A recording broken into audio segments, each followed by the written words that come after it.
Good afternoon, good evening, good morning. Welcome to Laps for Leuko day number 6. We have crossed the 400 lap mark. What happened? What happened this morning? Well, this morning we got a nice little email from iRacing. That email from iRacing was the wrap-up information for season 3 of the iRacing calendar. So each quarter is broken up into a season. Effectively, competitions run for 12 weeks on iRacing, and then there's a week 13 break, which is what we're currently in, and why we're not doing very many official races. So what's the relevance of this conversation? Well, we've done 400 laps in laps for Leuko in just 5 days. In season 3 of iRacing, I did 600 laps. So we've done 2/3 of a whole 12 weeks racing in just 5 days. Now, I actually thought I'd do more laps than that in a season.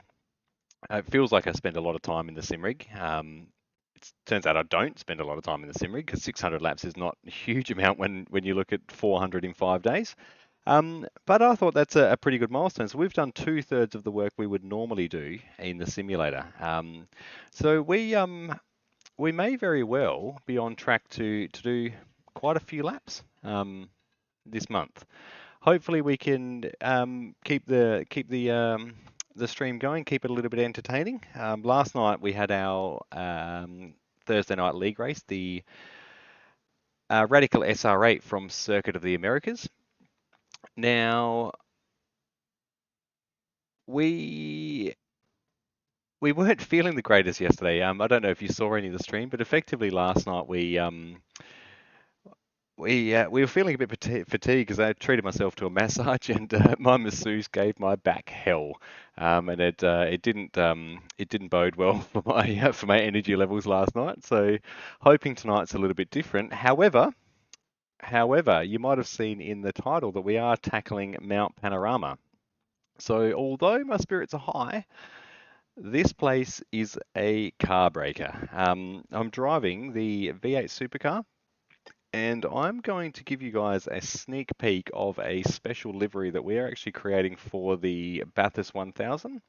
We're hoping to put in 2 cars as a team from Missed Apex Racing League. We'll have myself and co-pilot Mr. Lord Volt, and we're looking potentially to fill the second car, but we're not 100% sure on who's going to be driving that one yet. It'd just be cool if we could put 2 cars in there. So we are just loading into a session. I've put up what we call a hosted session on iRacing. So I don't want to drive in test drive on my own.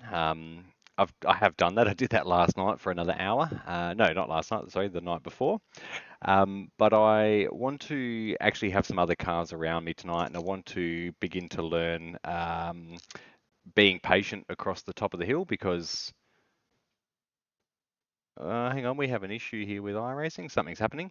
I want to learn to be patient going across the top of the hill because I need to learn that when I actually do the Bathurst 1000 race in just on 1 month's time.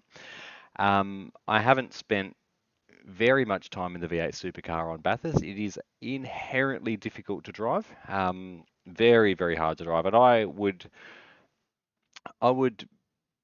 hazard a guess and say I don't think a real world supercar would be this hard to drive.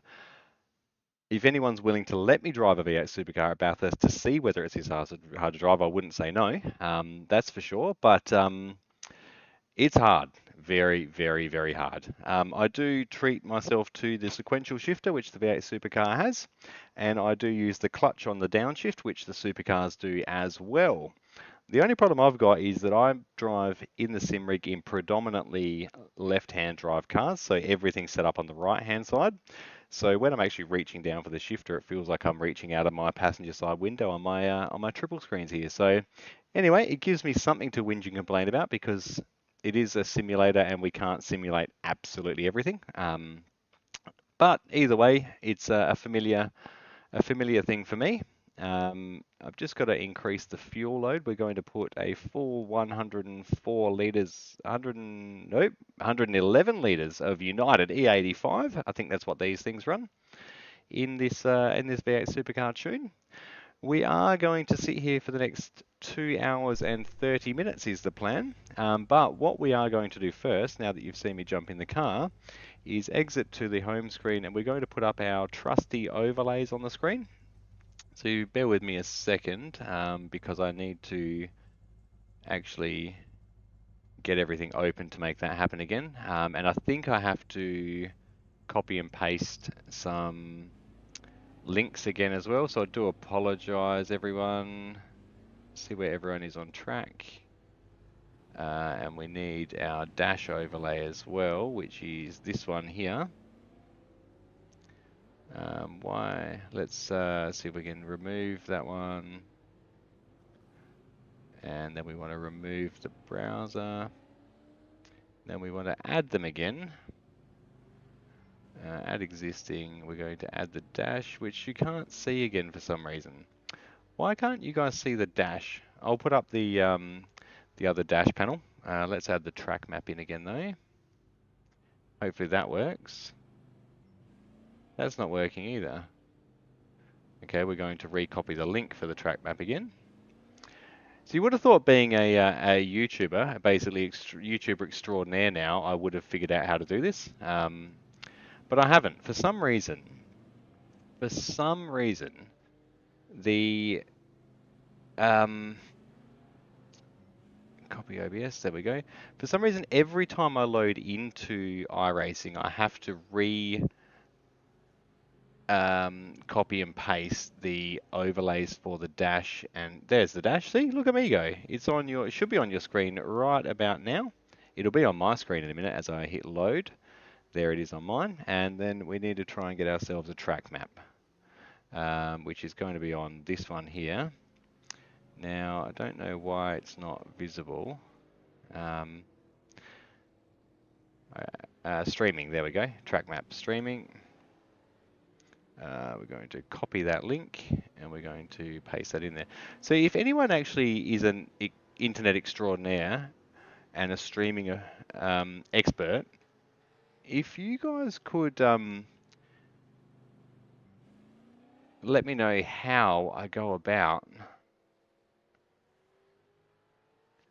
copy and paste, how I go about getting these things to stay on the screen all the time. There's Mount Panorama. See, guys? Uh-oh, somebody's exiting the pits. All right, we are fixed. I'm streaming. I'm at Bathurst. Everything looks good to go. Now, should we rev the car? We need to rev the car. Turn it on.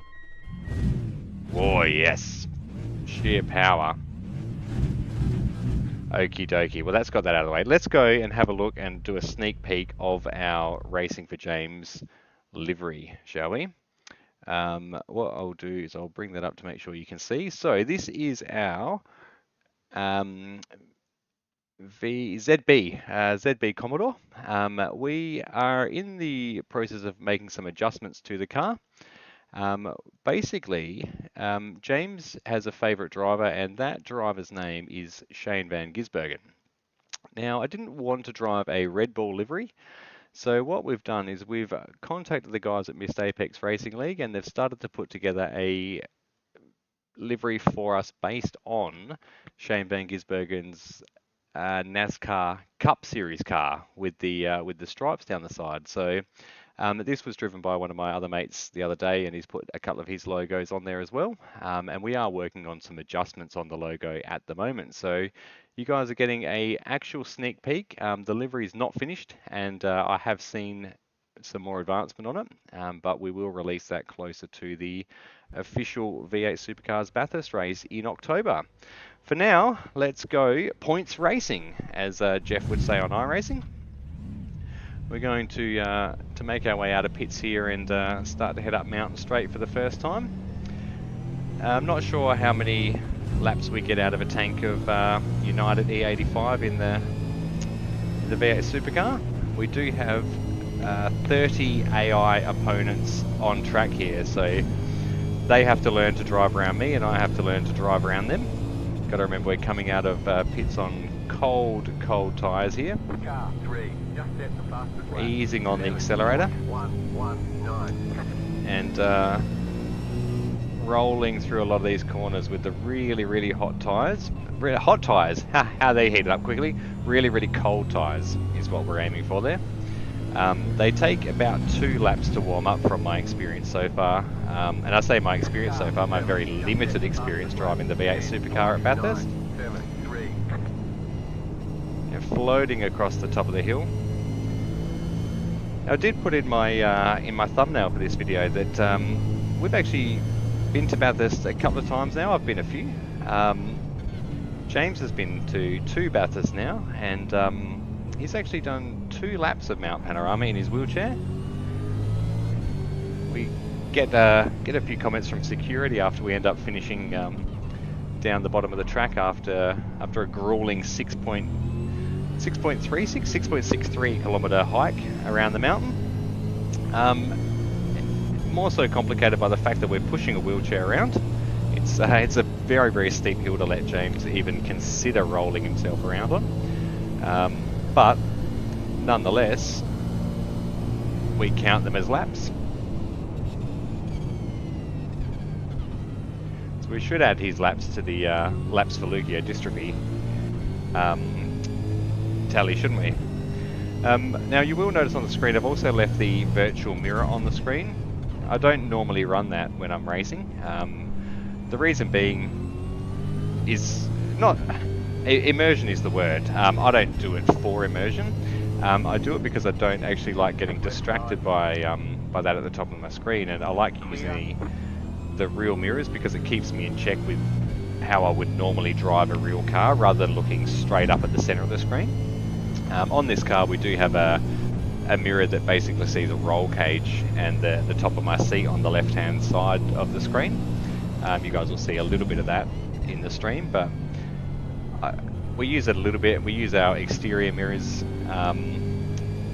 quite a bit, where we can turn our head and get a vision of what's around us.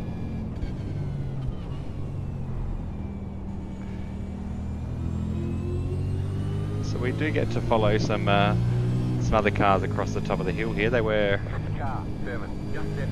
faster than us around the track. Now, as we know in real life, the guys are doing 2-minute 5 lap times and 2-minute 6 lap times. You'll be pleasantly surprised to hear that I'm not doing those lap times. The best I've managed around here is a 2-minute 7. They're doing 2-minute 6s and 2-minute 5s in real life, and the guys in the game are doing 2-minute 5s and 2-minute 4s, I think, the fast guys. But I'm too scared to even drive a simulator as fast as the guys in real life can do it. So that tells you anything about my driving standards. You be the judge of that, basically. Got my trusty right-hand little girl next to me here, Hazel. She's back in her sleeping quarters, wondering why Dad's talking to himself on the internet again. Oi, do you actually break into the kink? I don't think you do. Apparently you do when you're an AI. Car on your left. Gonna poke it up the inside here. Keep to the right. Oh, here we go. Still there, hold your line. May as well battle against AI, hey? They do break a little bit early, or maybe I don't break early enough. Clear on the left. The AI are a really good learning tool.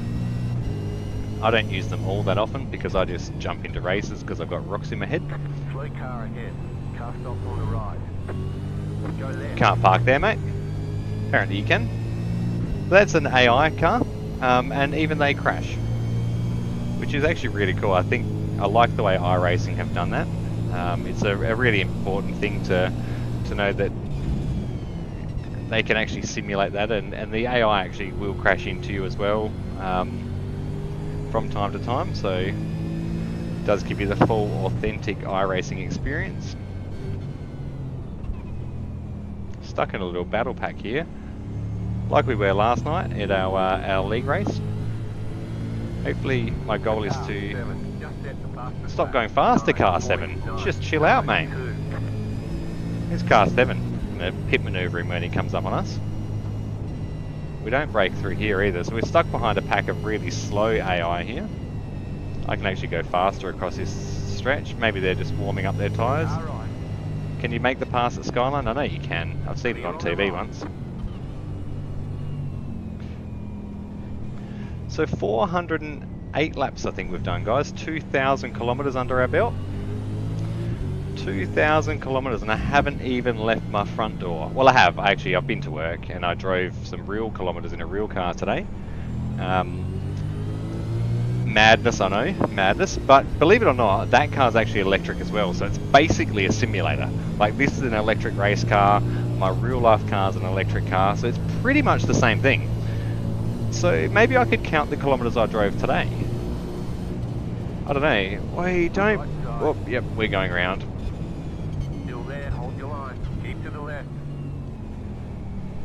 Oh, how's that for a clean pass?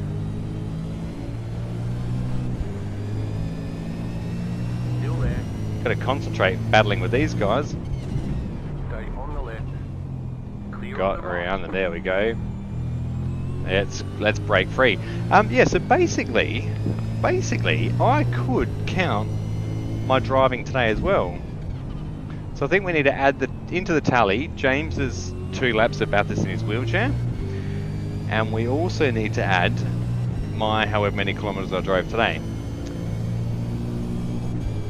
Next thing I'm going to do when I come down Conrod Straight is actually adjust the audio. I think this car is very, very loud in your ears. So hopefully it's not bursting your eardrums. I've got it pretty loud in my ears too because I like that full V8 experience. We've got little Mitchell back here. What are you up to, little buddy? Just watching. Oh, just watching. Oh, well, that was very, very close to the wall at the cutting.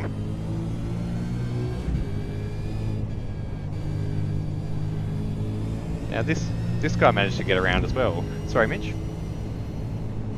Uh-oh.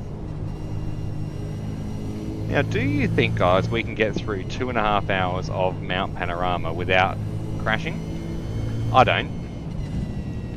Not going to sit here and burst your expectations on this video, but I don't think we can. Imagine if we can. Imagine if the first car I've got through a live stream without crashing is Mount Panorama in the V8 Supercars, and I've made you guys watch the Nordschleife, watch me in the Aston Martin, watch me in the IR18 Indy car, watch me in the NASCAR Next Gen Supra, and also in the SR8.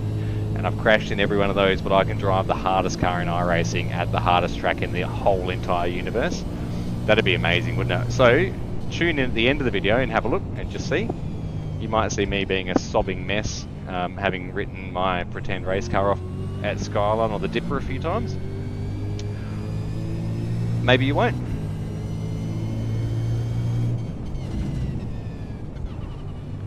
I don't know how many real life people will join this. I have, as I said, set it up as a hosted session. So on iRacing you can... Oh, there is a real person here. There is Adrian Zeely is here.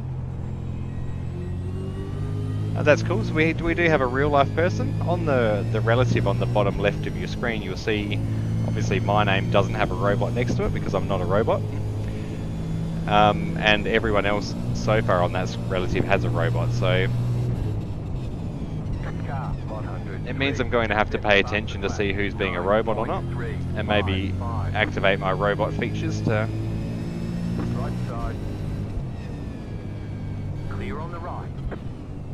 to get through the session. We're lapping at 2 minutes 11 at the moment, but we haven't managed a clean lap.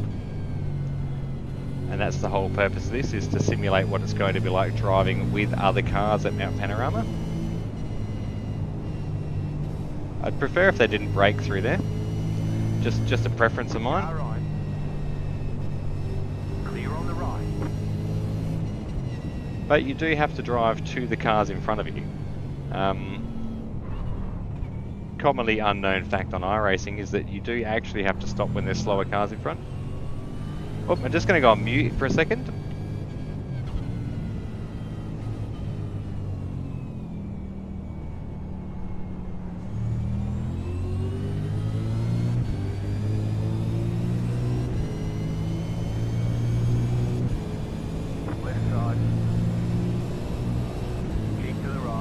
Going to get the squeeze coming down to the follow through here. Stay on the right. Oh, we're going for both of them. Let's go, Mustang. Eat it up. Yeah. Clear on the left.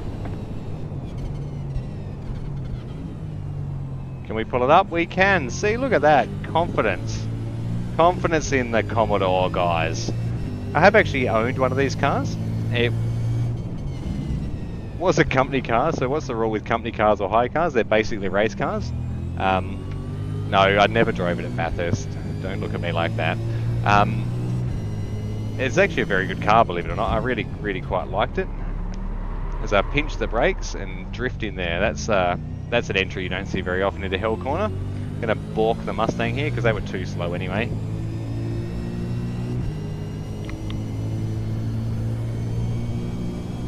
Car 503. Just set the fastest lap. 8.161.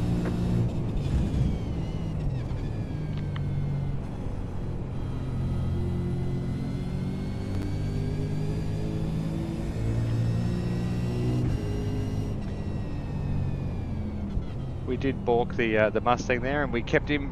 Oh no! Car on your left. Clear How on much the damage have we got, guys? left. You've got wheel damage. We got wheel damage. That's not ideal. So we did have our crash at Bathurst. There we go, the cutting. I did that the lap before as well. But what we'll do is, because it's iRacing, we will do a lap or two, see what it's like to drive with wheel damage, because at the end of the day, you sometimes have to drive with a damaged car.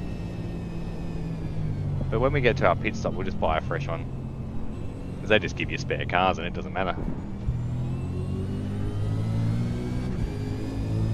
Oh, yellow flag, yellow flag. Oh, what's he done?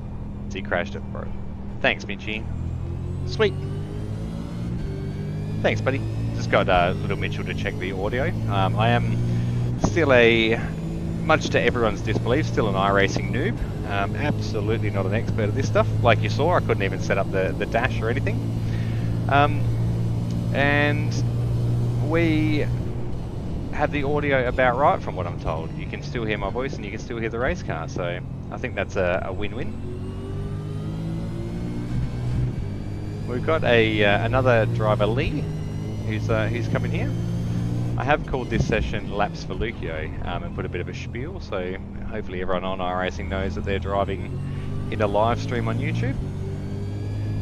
Sometimes that can put a target on your back because everyone likes to be on YouTube and they can crash into you and have a bit of fun. Slow car ahead. You got a slow car on the left. That's Lee, who's not a robot. He's a real person, and he's managed to do the pirouette out of Hell Corner by getting on the loud pedal a little bit too early. He didn't hit a wall like we did though, so he doesn't get as many points as us.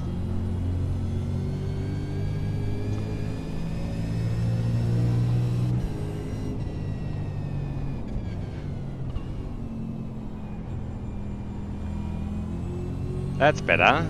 Oh, Lee just disconnected. He wasn't a fan. Maybe he's watching the stream as well and got disappointed by the fact he didn't get as many points as us. I'll be 2 seconds, guys.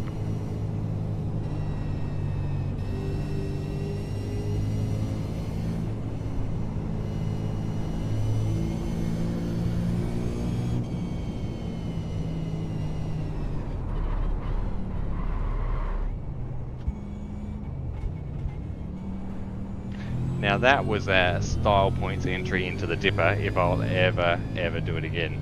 I was talking to the boss lady over my left shoulder there, and this is one of those cars that I can't do two things at once with, guys. I can hardly even think enough to drive it myself.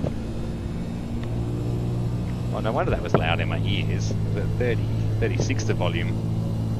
I'm already going deaf from my ears as a tradesman anyway. I've got a V8 supercar screaming in my ears.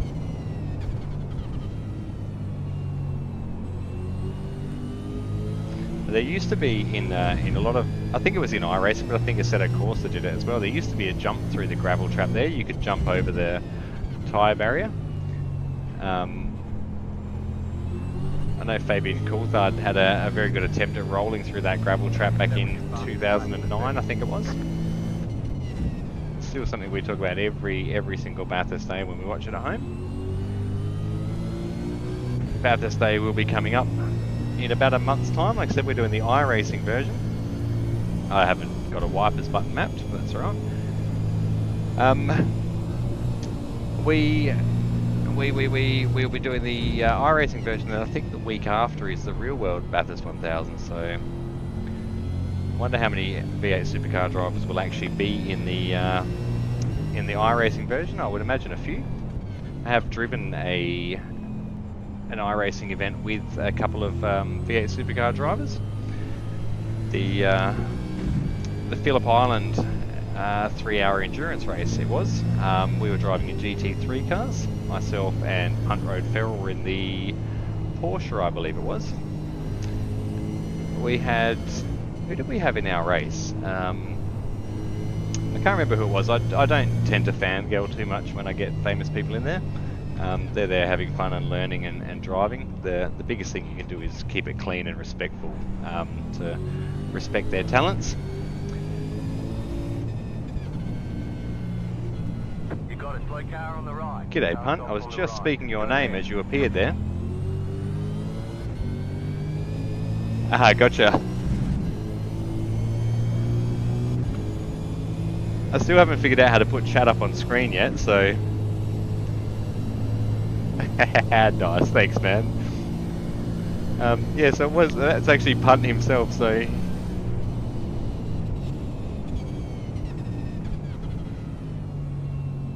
Yeah, no sweat buddy, thanks for joining man. So that was Punt the man himself. He was watching the stream and we were talking about the race we had at Phillip Island. And that was quite a good race until it wasn't. We actually managed to get ourselves our first disqualification.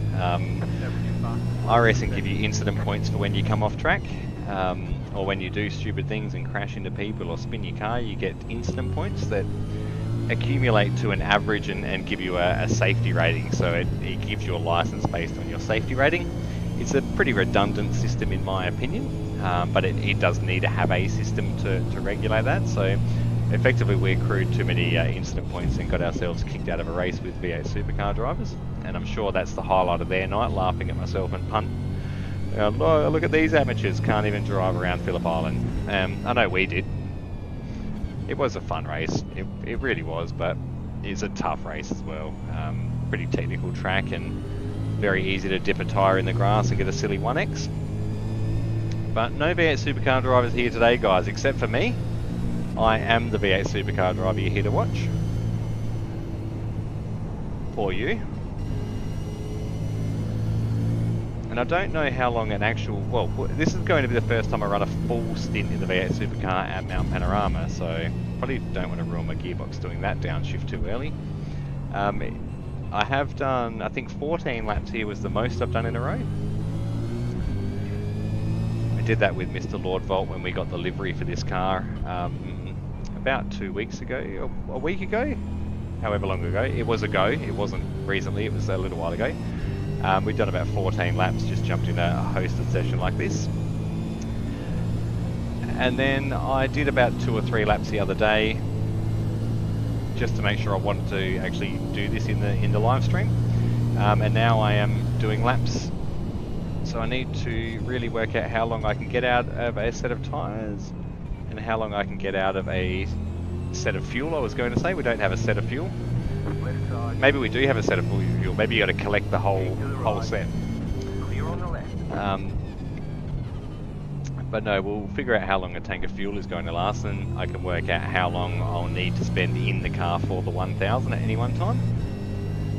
The 1000 is about 161 laps. Oh, we're going for that reverse entry again. There we go. That was me letting off the clutch too quickly in the with the sequential shifter here. So I do clutch on the downshift and not on the upshift. I think that's how they do it in real life. I know Mr. Shane Van Gisbergen, who this livery is based on, does it with a heel toe method. I'm not that good. Although that drifting into that corner is probably up to his standard. I reckon he's a pretty good drifter. So I think he might be proud.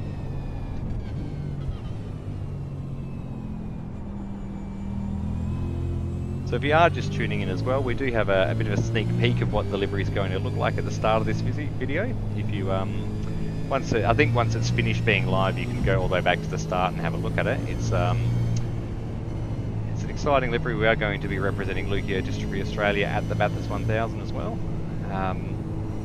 Going to try and carry on our support and intentions to help Leukodystrophy Australia with donations and helping raise awareness. It's what I'm here for and why I'm on YouTube. And as I said in my past streams, I do hope that I can get a couple of the members from Leukodystrophy Australia on board to chat with us. I'll try and make those a weeknight thing. They do have lives and they are volunteers, so they will. I have no doubt they will love to be involved in the project and help us get some facts cleared up about their organisation. I mean, I had a chat with them before I spoke to you guys on Monday about what they do and how they help our community.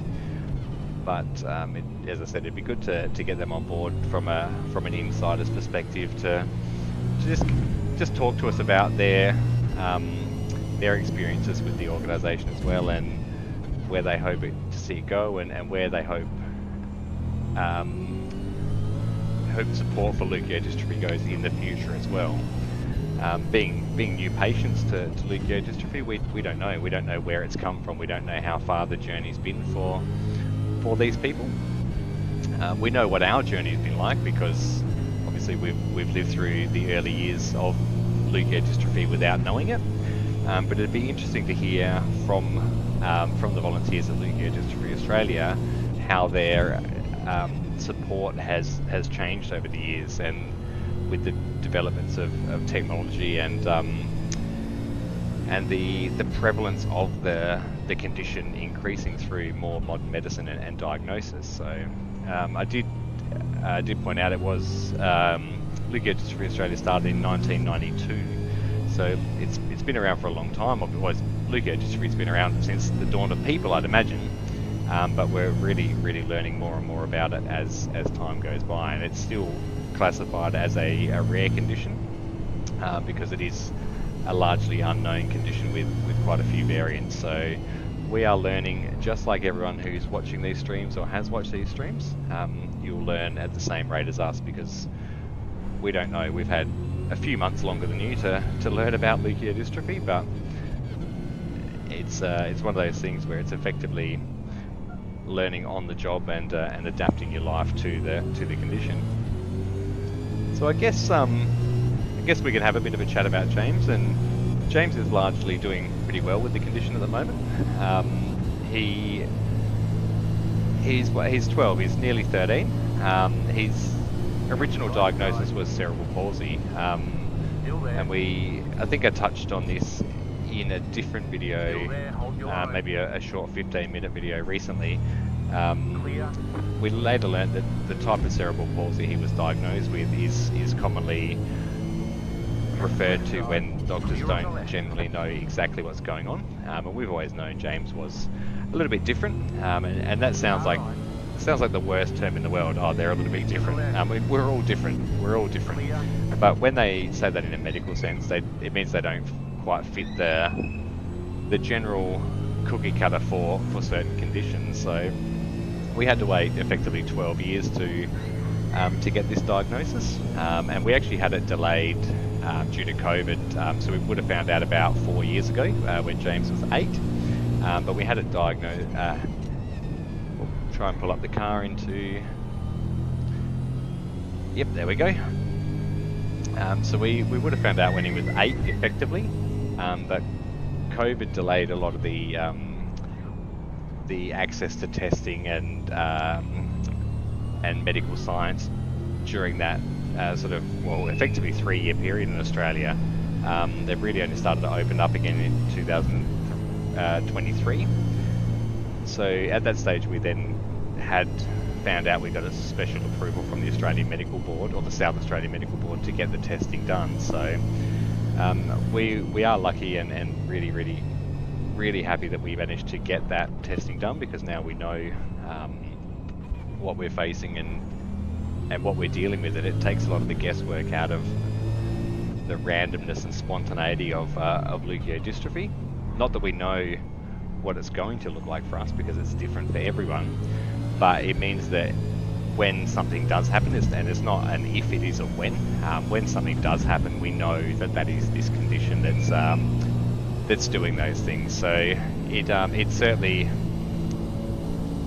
in the best sense, is the best thing we could have had, like, because we know, and it can give us a bit of peace of mind that we know exactly what we're dealing with, and it helps us understand where things are at with him as well. So, but yeah, James is doing really well. He's a bit grumpy today. He's had a big couple of days. He had 2 days off school, student-free days. And on the Wednesday, he had his first support worker pick him up from school, so he got to meet her. We had a good 3 hours hanging out after school and playing games while we were finishing up work. And then yesterday and today, he had another support worker, the same lady for the 2 days, come and hang out as well. So he's had a really big day, meeting a couple of new people and just having a lot of fun. So very happy and tired young man. But largely he's travelling really well, and it's so good to see him growing and developing, and we're keeping up a lot of physio and stretching and video games as well. He loves his simulator work.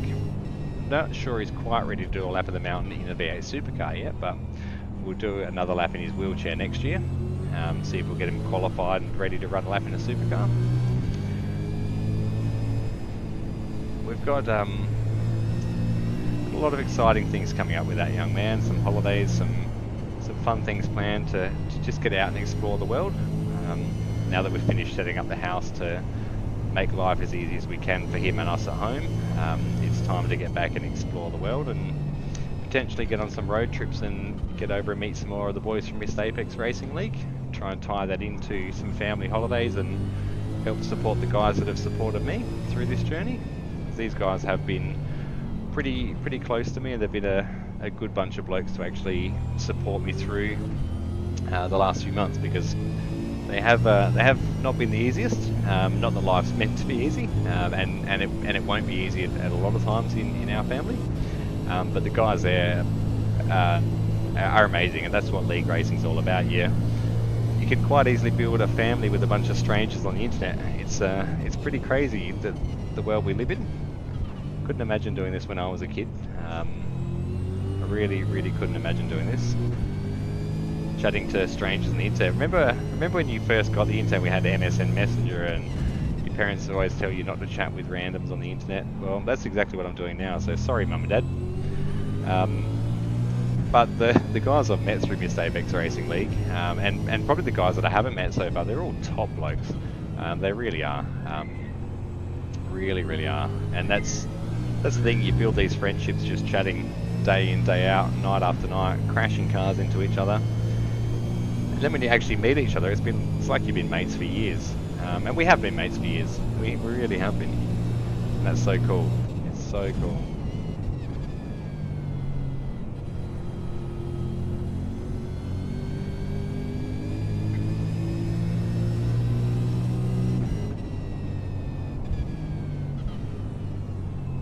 Got 13 laps, so we've almost... Well, we have crashed though as well. So we've almost done our longest single stint at Bathurst. It will be at the end of this one with 14 laps. And we've got 13 laps left in the tank as well. 13 laps of United E85, as Mark Scape would say.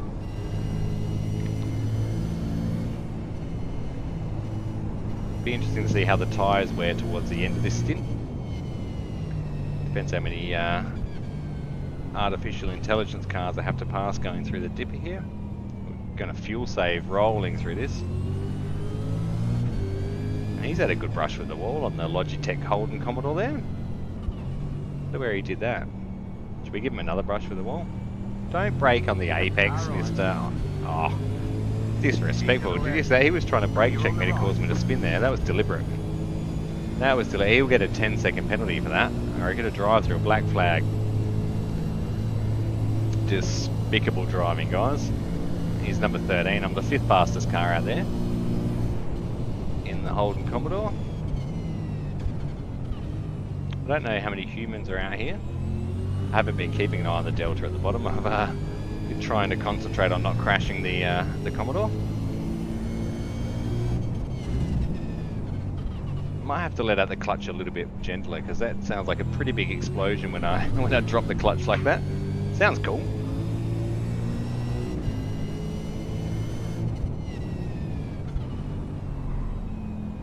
Saying before, my electric vehicle at home doesn't make those sort of noises though, so maybe next time I'll ask for a V8.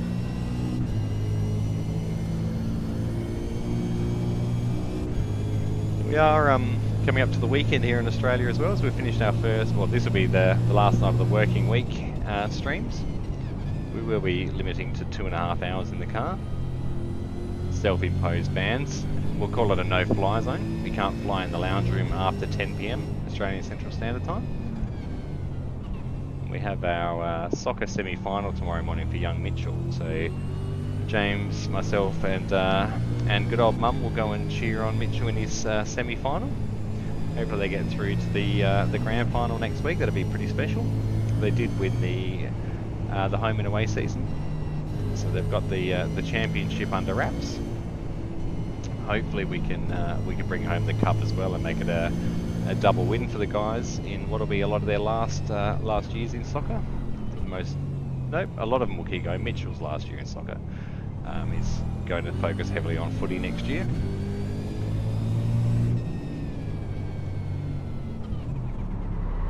That's not the line. I don't know about you, but that's not the line.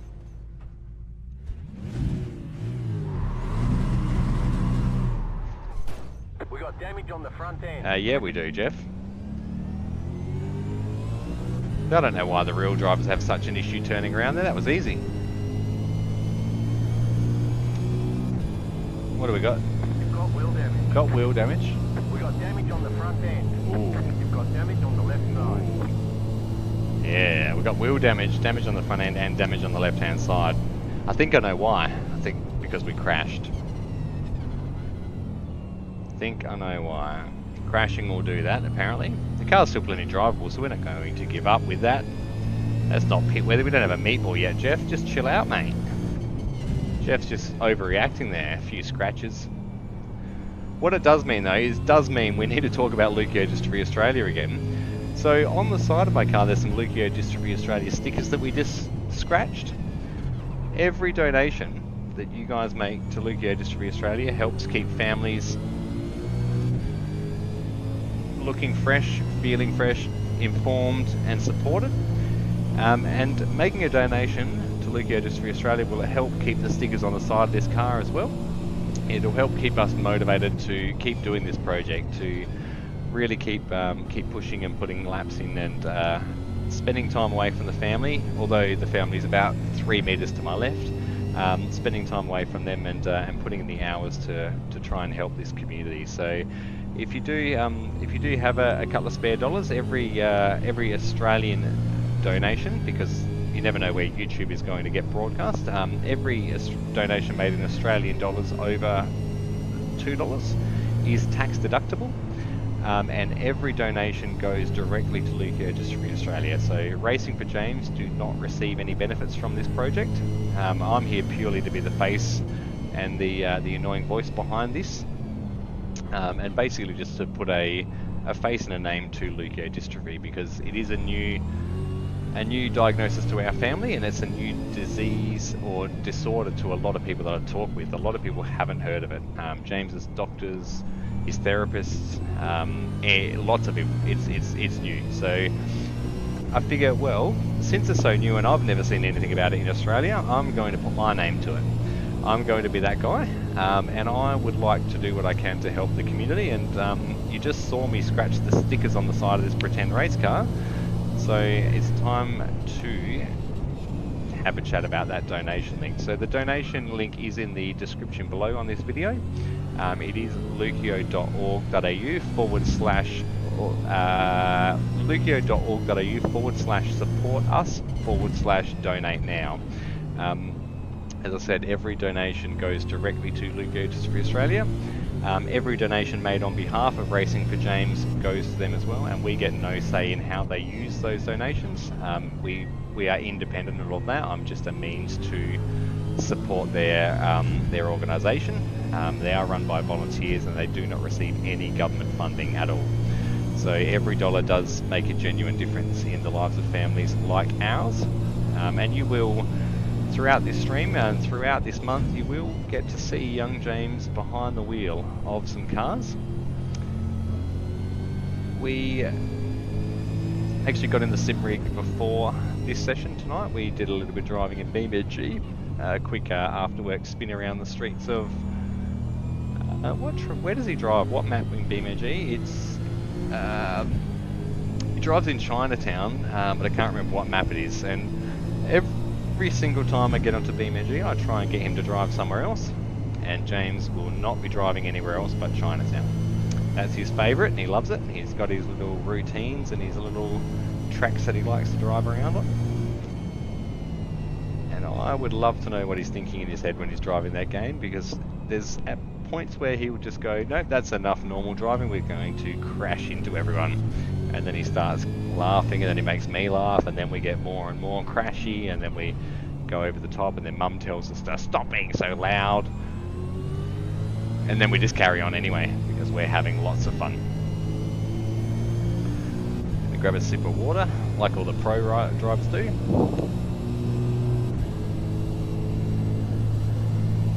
So yeah, we will have James in the sim rig, and we will have a bit of a chat in the coming few days. I've got a probably 4.5 or 5 hour stream happening tomorrow. We've got drifty. That was technical, wasn't it? We've got a iRacing special event tomorrow for a testing system they want to run. So that'll see us through tomorrow afternoon from, I'm going to say, about 3:30 Australian Central Standard Time we'll be online for probably 4.5 or 5 hours, depending on how we go. On Sunday we'll do some racing Sunday night, and then moving into next week, I think I will we'll do a session on Leukodystrophy and what that actually is. So as I said, a lot of you might end up Googling it to see what it is before we get to that, but we'll have a bit of a chat about what I understand of the condition. And then we'll move in. I've got some chats with a few of the boys from Missed Apex Racing League. We're teeing up as well about their involvement in league racing and the video game itself, and also interactions with people like myself, and even what this project means to them, because they've been incredibly supportive of me doing this and using the Missed Apex Racing League name in my streams and all of that fun stuff. And like I said, we will try and get the Leukodystrophy Australia team to stop in and have a chat as well. So basically we'll call it a podcast with some silly guy driving pretend race cars. It can be a audio visual podcast. Maybe I could just actually film a good driver driving laps, and I can sit in the rig, pretend I'm driving, just focused intently on the screen, and chat to people. But no, we are going to absolutely do all of these laps, all of them, every single one. Now I also have a plan to get young Mitchell in the sim rig. I would like to see him do a couple of laps for Leuko. He's quite fond of the GR86. The GR86 you would have seen in my Sunday night stream. We had a Racing for James livery I made up to run in the GR86 series a couple of seasons ago in iRacing. And Lord Bolt and Autobat piloted that to victory in the Nürburgring Endurance Championship on Sunday that I was a part of. So they got the win, and I ended up 9th in my category in the GT4. So we will get Mitchell out in that car. I think that's the best line through Hell Corner. I think all the V8 supercar drivers are doing it wrong. That's absolutely the fastest way through that corner. So Mitchell's favourite track is Watkins Glen, I believe. So I think I'll get him doing a couple of laps of Watkins Glen in the GR86. I'm not going to put any pressure on him to have a chat, but we'll ask him if he would like to have a chat about what it's like being a brother, just to get another another representation of what it's like to be in our family. But he might be a bit shy, and he's only young. So if you just want to drive around and have a bit of fun, lad, you can. He absolutely can, and he'll show me up one day. He does love his racing a little bit, not quite as much as me, but he's a bit younger and a bit faster reaction time wise than me. So maybe I'll get him driving this race for me instead as well.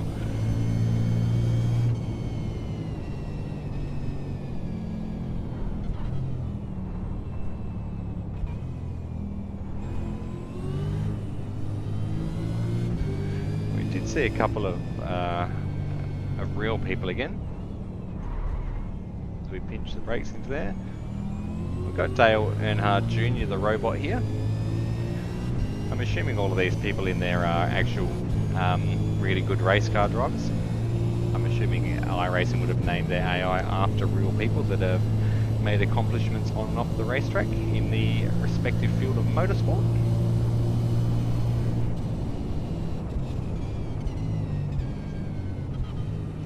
I set the AI in this session to I think from 25 to 70%, so they're quite a varying mix of AI. And as you saw, they do often brake in really silly positions, which can be frustrating at times, but we adapt and overcome. Yeah, look at those skid marks going into that corner. That's way better than that way. Like, driving around that with grip is boring, isn't it? Let's be honest. Like, it's boring. I should endeavour to learn how to drift the V8 supercar around Bathurst like Gizzy did, shouldn't I? Maybe I should do that. No, don't do that. We're here to drive, not crash. That would just be embarrassing.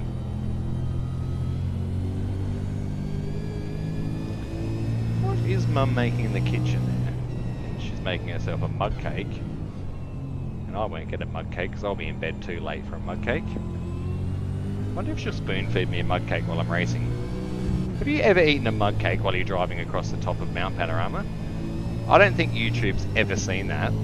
YouTube, get ready to feast your eyes on weird man on the internet eating mug cake while he's driving V8 supercar across the hardest track on earth with pretend alien drivers named after real racing people.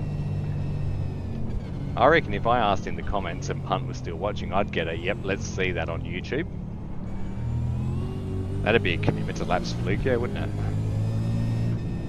I can hear some giggles in the background. I can only hear one mug cake being stirred though, so I don't like my chances. You might have seen the fridge open over my door there in that. She's even putting the ingredients away. Disappointing guys. I know, I'm sorry I've let you all down. I apologise. Even look at the dog. The dog's even looking in disgust at the.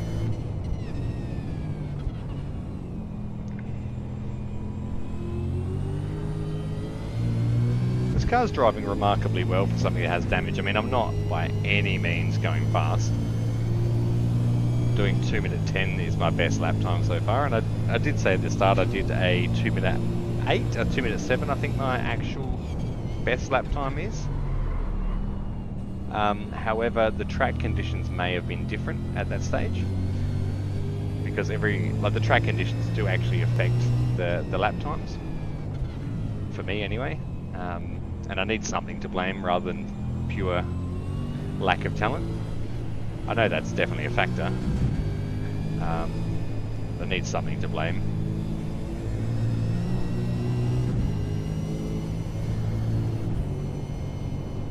Nope, we're going to hit the wall. Oh, mirror on the wall. Mirror, mirror on the wall. Who's the luckiest of them all? Me. Me. That was almost a big crash. I'm going to save those sort of big crashes to the Bathurst 1000. I am going to stream the Bathurst 1000 as well, so if you guys want to see that race, it'll be on October 5th. I have no doubt it will actually run in a good time slot for us Australian iRacing subscribers. So we may very well be running all day. It might start at 9:30 or 11 o'clock or something along those lines. But I have a feeling we'll get an actual proper V8 Supercars time slot, and that'd be pretty cool. And most of the racing we do either starts at 4:30. Oh, look at that, I'm getting spoon-fed mug cake. It's probably going to be burning my tongue. You just wait, punt, it's coming.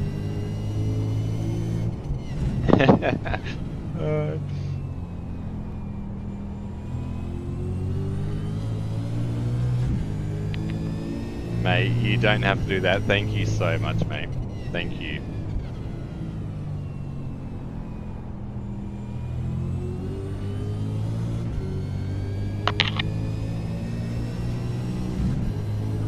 Thank you for that, man. Like, punt, it's always good to hang out with you, dude.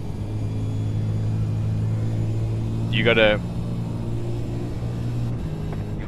5 laps of fuel. So we got our dessert.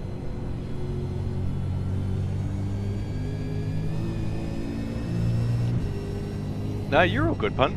I'm here for a long time, mate. The slower I go over the mountain, the less likely I am to crash. So.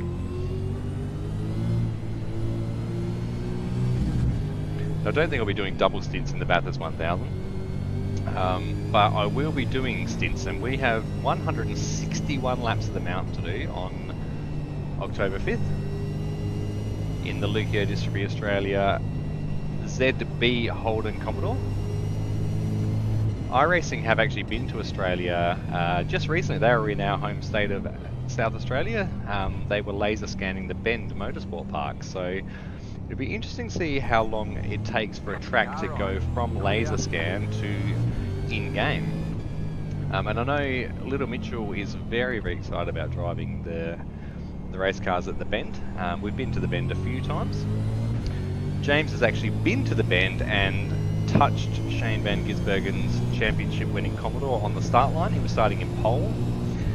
I was supposed to go to that race with James, but I injured my back and ended up going to the footy carnival with Little Mitchell instead because I could not sit in the... Right side. Whoa, how close was that? Hold your line.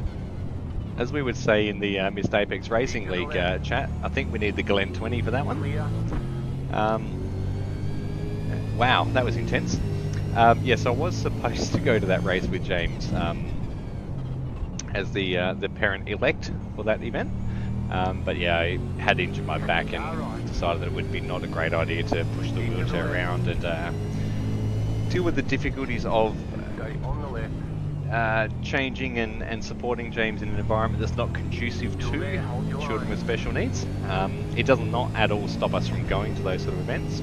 Rest assured, we do whatever we need to make sure he can get to those things. If we have to change him in the back of the car or whatever we have to do, we don't care. I'd rather him get there and us deal with those difficulties than him miss out on that sort of stuff together. But one of the really interesting things I have learned since having the ability to travel a little bit with James is that not a lot of places are set up for wheelchair users. There are wheelchair ramps everywhere, and there are facilities that allow you to get by enough. But one of the best places I've been recently was Sydney, and we actually found in Sydney they have special access rooms that you can actually get a card for. So I can't remember what they were called, and if wife's listening, she might come and let me know. But effectively, you get a card, and you can only get them when you've got a disability pass. And you can get access to change rooms, and they were so well equipped, and we don't have anything like that to the best of my knowledge in South Australia. So we go to the things like the Bend Motorsport Park, and there's nothing. There's not even, I think there's a disabled bathroom, but it's just got the standard wheelchair fittings to the toilet, no change tables or anything like that. So it does make it hard for parents to get out and explore that sort of stuff, and maybe a part of our legacy on Racing for James can be to help promote the implementation of facilities at these events, because motorsport's such an accessible thing for children to watch when when they're at home. It's a fun and exciting thing to watch. The cars are loud. Kids inherently love loud race cars. And as you know, James watches nothing but... Oh, see, that access line works into Murray's Corner as well. James watches pretty much nothing but Bathurst. Nothing but. He watches cartoons from time to time, but every single day on our TV is V8 supercars. Bathurst, Sydney, Adelaide, the Bend, any race, and it's just a constant loop of car racing. So to say that we need to make a difference in the motorsport community and facilitate special needs access, absolutely. Let's figure out a way to make that happen, eh? We've now got a new side project on racing for James.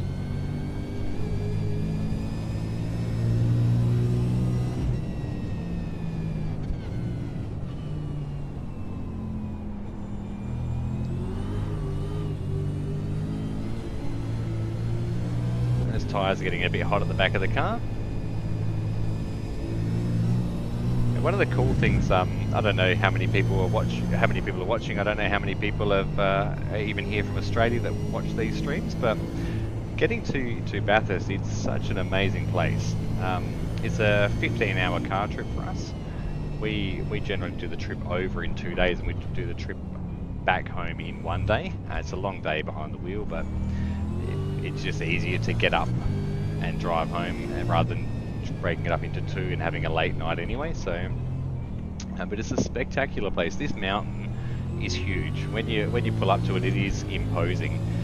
And having been to the actual V8 supercars myself, I took my father for his 50th birthday. I asked him, he had the choice of going to Phillip Island for the superbikes or to the Bathurst 1000, and he'd always wanted to go to Bathurst. So I was 25 at the time, and he and I, well, he'd turned 50. By the time the race came around, he was closer to 51. But we made the pilgrimage over with a couple of boys from work and spent time camping. And I'll show you where we were as we come up to it on the track.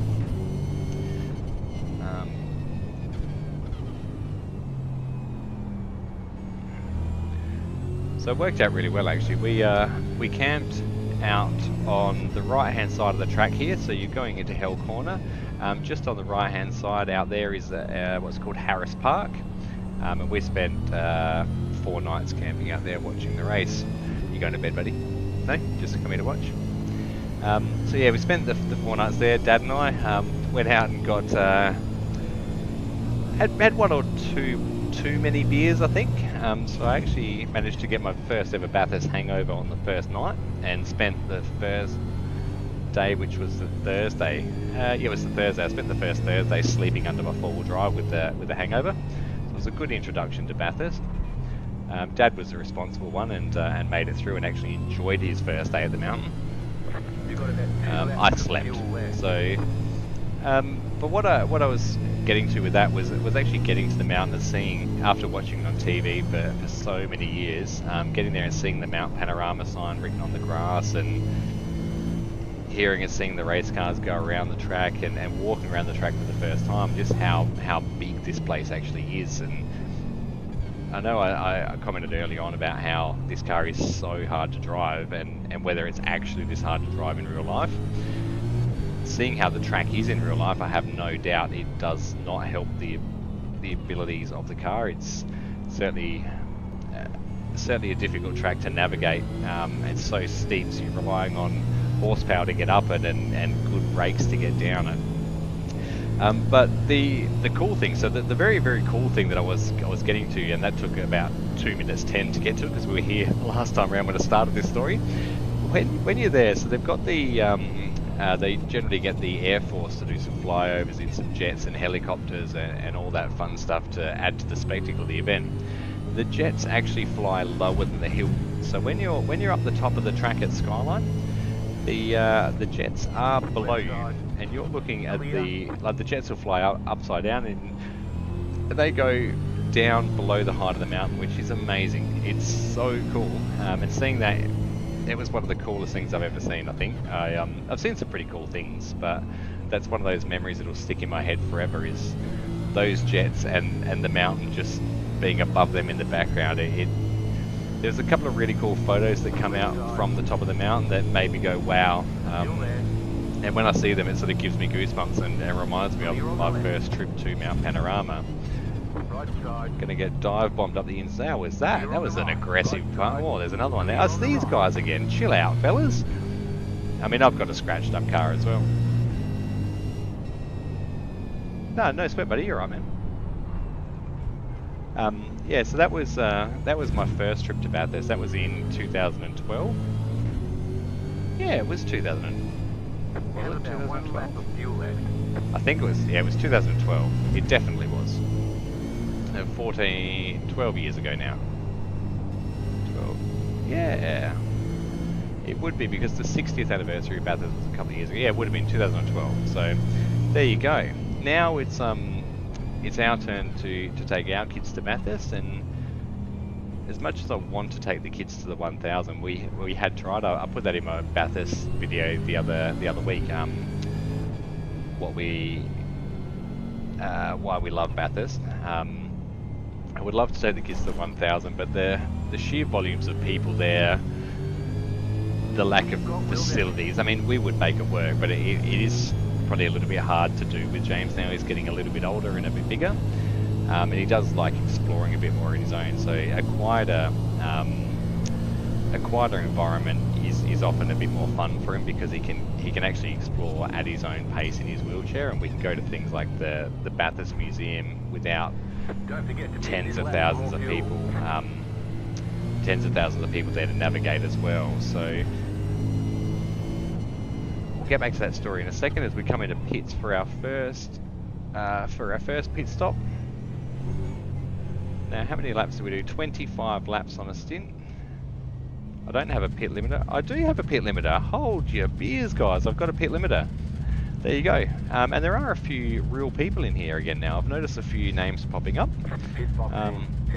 That's pretty cool. So what happens with the AI is they actually drop down in numbers as the... 1. Somewhere in here. There you Right are. here. So the AI drop down in numbers as real people fill them up. We've got a 3-minute pit stop here, so might grab a drink of water and wait out a couple of minutes and I'll jump out of the car and jump back in. We'll consider this a driver change pit stop, shall we? We'll simulate that, but the driver getting into the same guy. So what it'll be like, it'll basically be like me getting out of the car, realizing that my co-driver, Mr. Lordvolt, hasn't got his helmet ready, and then I've got to suddenly jump back in. That's what we're simulating here, guys. That's the plan.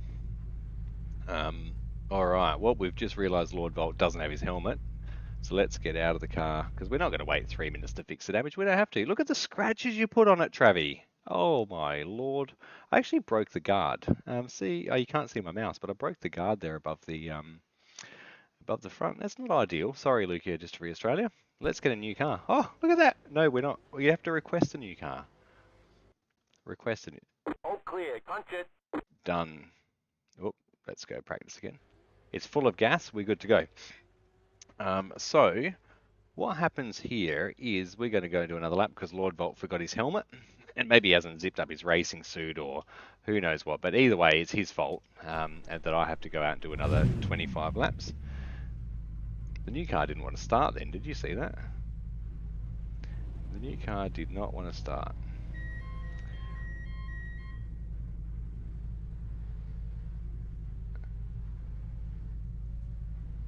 Alright, let's go. Click on the screen again. That was a long pit stop. Still got our pit limiter on. We did! Who did I cut off at pit entry there? Nobody. Alright, couple of guys to chase this. So we're 26 laps into it, and we are officially just over an hour into this as well. So we should get through, much like we did on Monday night, about 2.5 tanks of United E85. United aren't sponsoring this event, but it's really, really cool because all I hear on my TV all day is Mark Scaife saying Travi crashed at the... Stop it, Trav, it's cold tyres. We got damage. We got damage on the front end. We do. So we are going to do another stint, and we have scratched up the Leukodystrophy Australia car again. Not the logos this time, that was only the front corner, so we try and damage it a little bit more. Griffin's Bend was the name of the corner. I don't know why it didn't come to me there, but got to remember cold tyres, different braking zones into Griffin's Bend for the first couple of laps. So we were saying, yeah, so getting James to Bathurst is something we wanted to achieve as a family. It's been a huge part of my life, and motorsport has been, well, all of James's life has been motorsport. So it was important for us to actually get him to the mountain as well, and try and find something we can enjoy there. And we have settled on the Bathurst 6 Hour, which is some genuine production car racing. I mean, there's proper race cars in there as well, but it's an amazing, really family friendly event where we can get around. We camp right in the middle of the track, not here, after the chase. We camp in. It'll probably be better to show you guys going up the hill. And what the supercar drivers do is they cut across the track here and join out of control through that section there. They have fixed the slowdown penalty in iRacing. That's awesome. Good to see. That's what happens when you come off the track in real life. That's the path they take through there because it's easier to join back on safely. But where we camp for the Bathurst 6 Hour is in the middle on our left, just in where all those guys are. Hopefully nobody's coming out of pits there. Yes, we camp in there on that left-hand side, and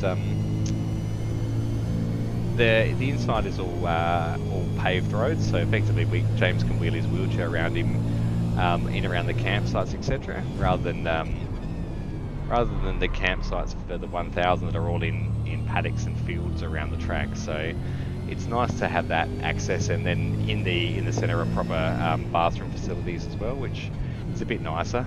Not that I care, but it is a bit nicer for everyone else to have.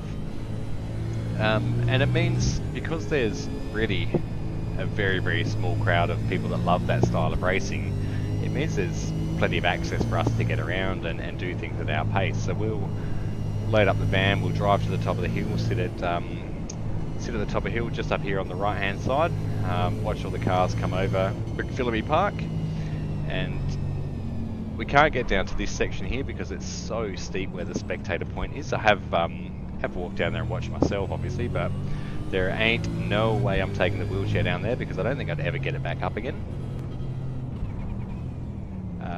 But yeah, we can spend time at the top of the hill quite comfortably, and even through Reed and Suleiman Park, it is pretty steep in there as well. Don't get me wrong, it's not built for wheelchairs, it's built for race cars and drunk bogans, really. But we can get him in there still and get the access to those spots quite comfortably, and that's why we've chosen this event. And it's really, the times we've been, the people have been amazing, the race drivers have been amazing. We're going to pits, met Grant Denyer, and the guys got to hold Grant Denyer's trophy when he won the 6 Hour 2 years ago. So that was a really cool moment. Grant Denyer actually gave James and Mitchell their winning driver's hats. So when they're on the podium, the sponsors give them the hats. So the boys actually have Grant Denyer's baseball caps from that event. So we didn't get any autographs on there. We might see if we can go back and well, not see if we go back. We're going to be going back to Bathurst. See if we can get Grant to sign them, because I think that'd be pretty special for the boys to have that memory. But we do have a photo of them holding the winner's trophy from that event as well, which was pretty special. And Grant was in a pretty excited mood after winning the race. You could see the joy on his face. It was really cool to see, but he gave up his time to stop and get a photo with the boys. So it's really cool. And even some of the other supporting categories, like you'll have the XL's race cars up there. You'll have the HQ Holdings were there this year. They are doing Mazda RX-8 Cup as well. A lot of those cars there, and a lot of those drivers you'll see are teenage kids with their parents supporting them, or just getting into motorsport driving at their favourite track as well, which is this one we're on here. But it's always good to see as we're pushing around pits. Everyone's quite curious of James in his wheelchair, and they love seeing him getting around and just being at the track. It's often told to us that they love seeing him there, because it's cool. You don't really often see it, because it's just too hard to get to, and the environment doesn't cater to it, as we spoke about 20 minutes ago. So no, it's a cool place, and it's a place that I hope to keep going to for a few more years. I have had Mitchell in my ear about staying in the hotel on our right there, the Ridges Mount Panorama. I would love to do that one year. I do like camping, but I think it would be a cool experience to do that as well as a family. Watch the race from the comfort of a hotel room, and not have to worry about towing the camper trailer 15 hours across the hay plain. Well, not 15 hours across the hay plain, but just, oh, we cause a crash.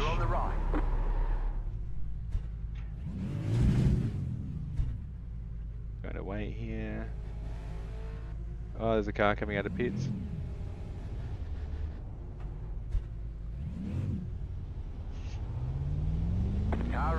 I wasn't sure how to navigate that then, but we didn't hit anyone. Yeah, we did. We hit the car on the outside, Travi. Stop pretending you didn't hit anyone. Now we're back with these guys again. We've got, oh hang on, there's a real life guy on our right here. Oscar is a real person. Wonder if he's going to be as disappointed with the AI as I am. Oscar's on our tail now, my apologies. Yep, from ANZ Sierra, Australia New Zealand Combined Racing League. I know a couple of guys that drive for that racing league. A couple of guys that used to race in our league have made the move over there, and a couple of guys from there moved over to here, and there are quite a few different racing leagues around. It just depends on obviously where you end up and who you drive with and what you like driving. Different leagues drive different cars. And I wish I set the AI to be a bit more difficult. Braking way early. First gear down the dipper is not acceptable, but no doubt that's going to happen during the race. Slow car ahead. Car stopped ahead. The good thing is that I know that I can get through the chaos across the top of the mountain. I know for certain that I wouldn't have been able to do that a few nights ago. Keep to the left. And driving with the abilities of these AI. Right side. Still there. Clear on the right. There we go. Driving with these ability of the AI, it helps me avoid things that I'm not prepared for, because it's so easy to drive across the top of the mountain when you know people are going to brake in the right spots and all of that sort of stuff. So having that sporadic ability of drivers, who am I approaching here? It might simulate me approaching somebody that's a 800i rating driver, or somebody that's way faster than me. I was on the clutch and the brake there. I just wanted to do that, let these guys pass really. It was just a generous passing move. We got damage on the front end. Got damage on the right side. Oh, I know, Jeff. Bathurst bush stripes, we'll call it.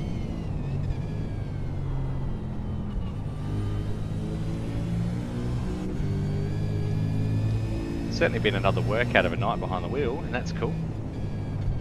I'm happy with that. I'm feeling much better today though. Feeling much better. I had plenty of water, had I think that's my Jamesy doing something destructive. Or it's somebody at my front door. Sucks to be them. Yeah, feeling much better. Plenty of water today to flush out the toxins from my massage yesterday. I was very, very exhausted. I don't know if you saw the end of my stream yesterday, but could hardly string a word together. Managed to string a lap together though, a couple of times. That was lucky. That would have been embarrassing if I couldn't talk or drive. But we've got two more Holden Commodores behind us with real, genuine people. Oh, not again, Jeff.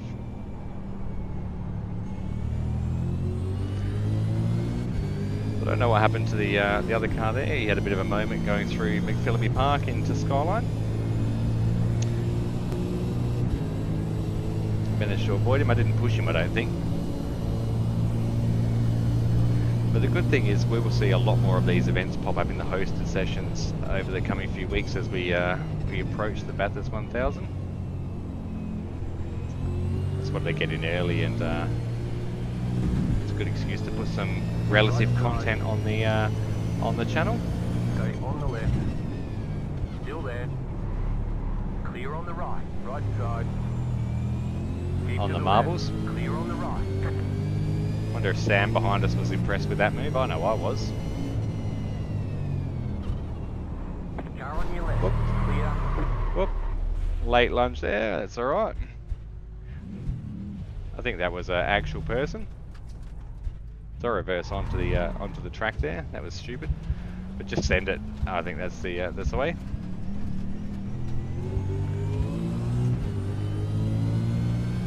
Got 1x. Another off track. That's right. You've got damage in various places. Ooh, we've got damage in various places now, Jeff. We're treating this like Wreckfest. But unfortunately, this is probably how my race is going to go at Bathurst. So it's very representative of what my experience will actually be. Hopefully the contact with the cars, but definitely the brushes with the walls.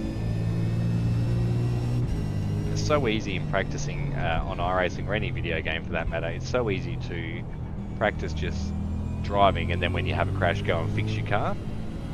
But in iRacing, when your car's damaged, it drives differently.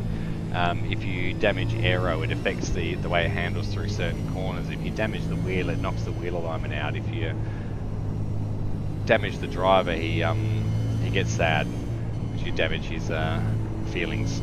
But it does need to be practiced. That's why I haven't reset the car after these crashes. Obviously, if I have a big one that would meatball the car, I'd tow back to pits anyway. But when you're driving and the car's still going, the best thing you can do is keep driving. Because when it comes to the 1000, or whatever event it is I'm doing, the Nürburgring Endurance Championship, or whatever part of the world I'm racing in from my living room, you need to be able to drive that car with a little bit of damage to make sure that you can get through when the going gets tough. Still there. I do really love the way they do the damage model and the scrapes on the sides of these cars. It looks so cool.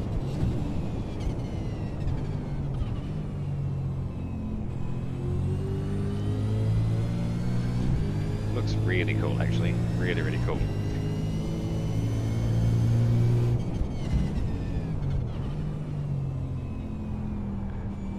Now I did flick up when I was in that pit stop. I flicked up the chat, and I had seen that Punt has been in there. I need to work out, and I'm going to put a call out to the internet masses again, and just see how do I get YouTube chat up on the screen over the top of iRacing so I can see what you guys are talking about. I would like to do that because hopefully we get to a point where people will be involved in the chat like Punt is. I don't mind if you guys don't want to be involved in the chat. That's not what it's here for, but it would be nice to have it there just in case somebody does want to get involved and has a question to ask while we're live on air.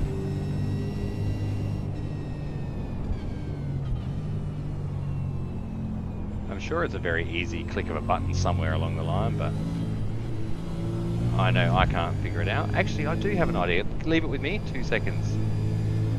Leave it with me. I've got an idea. Slow car ahead. Another slow car. Go left. Boy, he's got terminal damage there. He's going to have to tow back to pits.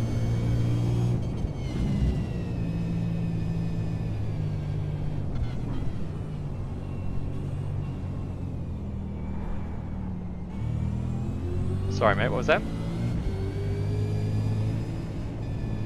Yes, sir. I'm at Bathurst, my friend. Mount Panorama in the V8 Supercar. Yeah, I'm simulating what it's like to crash every few laps. Just beat up the car a little bit and learn to drive with that. But mostly it's going well. I'm 32 laps in now. 2.5 hours.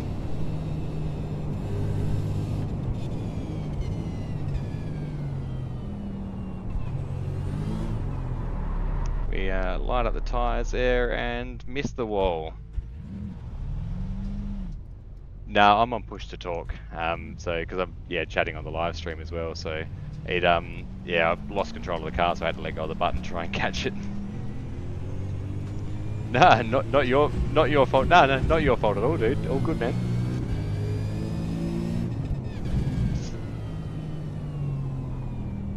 Absolutely, man. Are you keen? I think it's 5 p.m. your time tomorrow, and it's a 3-hour race. GT3 and GT4. Yeah, mate, go for it. Absolutely, I'll be there.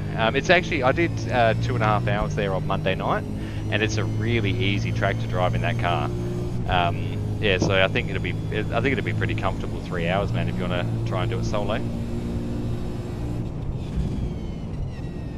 Cool. The paint job should be up under Jumbo's stuff on Trading Paints if you want to run it. It'll be on his list there if you've got access to it. If not, let me know and I'll share it with you tomorrow.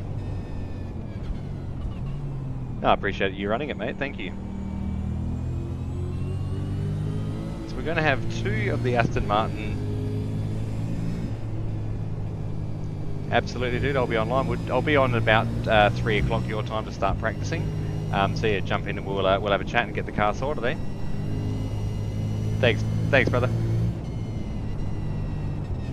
So just having a chat with Jet, one of the other boys. He's going to come and drive the Aston Martin with me. He's going to run the same livery as me, so there'll be a couple of us represented out at the 3-hour event tomorrow night. So we'll jump in to do a practice session before, and it's a pretty easy car to drive around that track. So we're looking forward to doing. I did 101 laps in 2.5 hours on Monday night, so it'll be it'd have to be 120 lap race, I think, something like that. But it was a pretty easy going track. Like it wasn't terribly difficult to sit and do it in that one stint. However, at that particular stage, I'd only been streaming for 1 day, not 5 or 6. So anything could happen tomorrow, really, as we go into day 7. But what's a challenge without it being a challenge, hey? I certainly know that tomorrow will put us even closer to our whole month's tally of racing. Sorry, mate. I don't know who said that.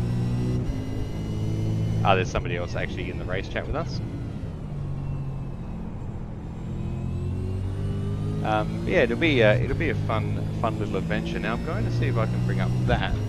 No, it doesn't have my chat on there. How do I get the chat to appear on there? Let's see if I can figure that out while I'm driving, hey? Just brought up the OBS software to see if the chat actually comes up on OBS while I'm racing, and it doesn't. I've got the control panel there, but it doesn't come up. So I'm going to make that my mission after I finish here.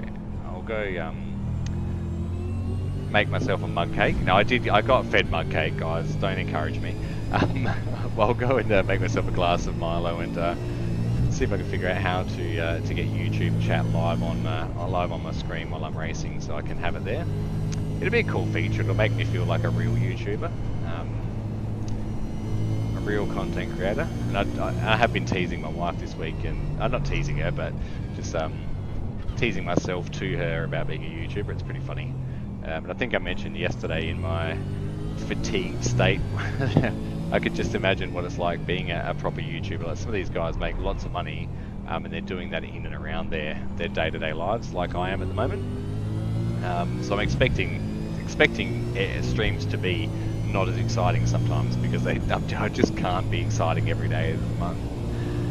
It's not possible.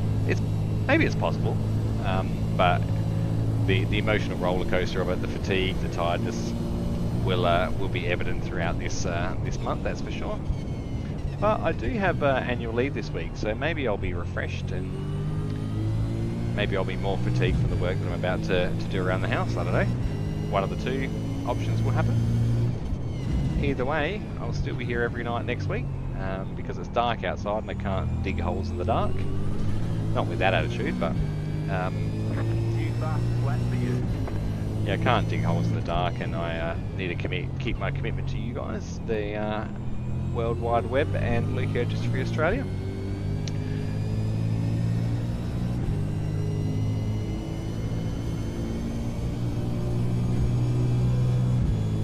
I've just closed OBS down because I can't actually get that to show on the screen either. What I'll do is I'll go through the comments after and have a look and work towards getting that as a staple part of our stream. I mean, it took me 4 nights to figure out how to do the dash at the bottom of the screen that you can see. So, give me another 4 nights. I might even be able to make it. I mean, I don't need you guys to see the chat because anyone who's watching can see the chat on your device or on your TV anyway. But it'd be handy if I could see it. And I bet you Shane Van Gisbergen doesn't have a chat window in his V8 supercar as he's driving around Bathurst.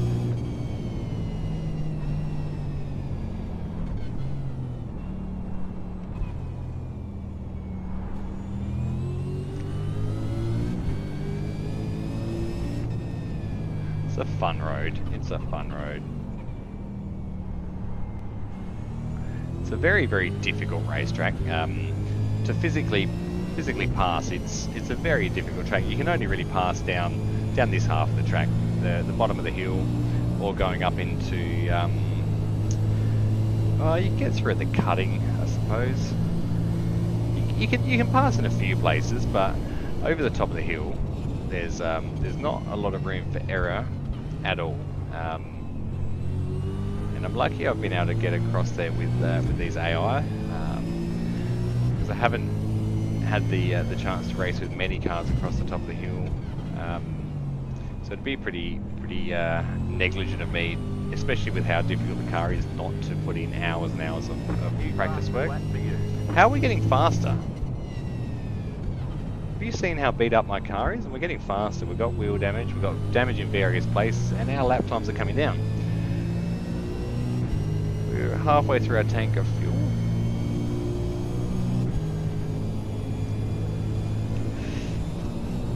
Who knows? Either way, we're still not near the 2-minute 8 lap times I was doing the other day in practice. Come out of the groove there. There's a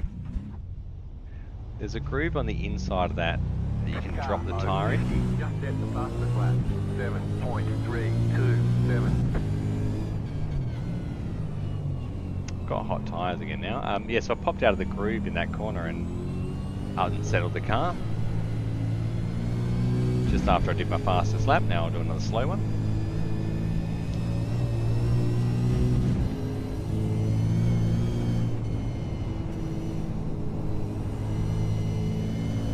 Close to the wall.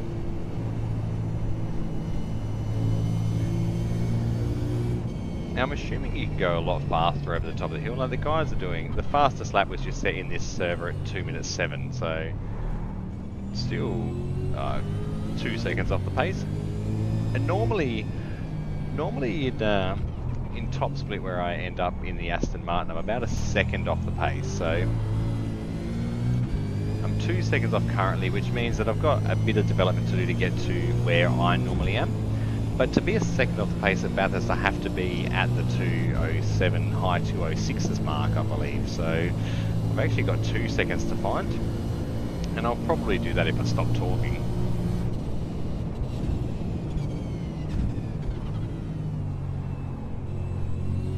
So what I'll do is we'll go on a flying lap around Bathurst. We'll call it Greg Murphy's lap of the gods. Let's see if we can set my fastest lap and bring it down closer to the 2 minute mark. Good luck, Travi.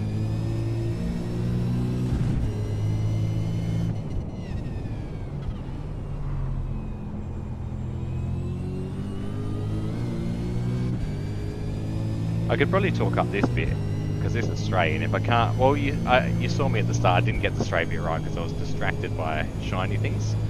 So I won't talk much.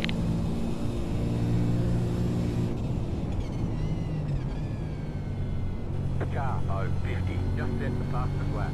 7.13.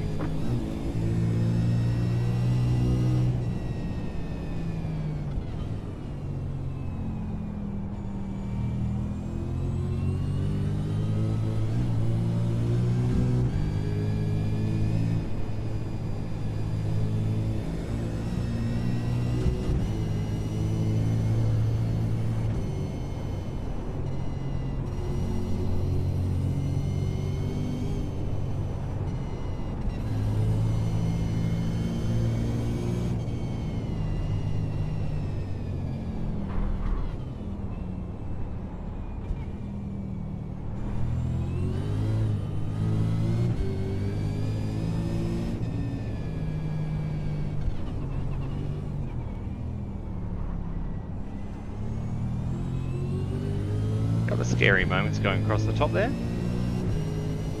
Gotta really remember to underdrive the car and not try to push too hard. It's easier said than done though. When I was gripping the steering wheel a little bit tight, I noticed as I come down through Forest Elbow there, I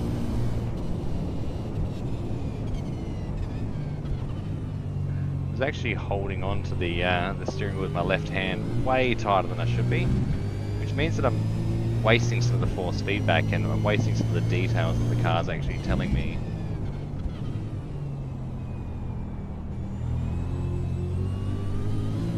It wasn't, oh, it's still another 2-minute 9.9, let's try again. Must have been all the talking I did going up the straight that was ruining that lap. Keeping my mouth open as we're going up there was ruining the aerodynamic efficiency of the car.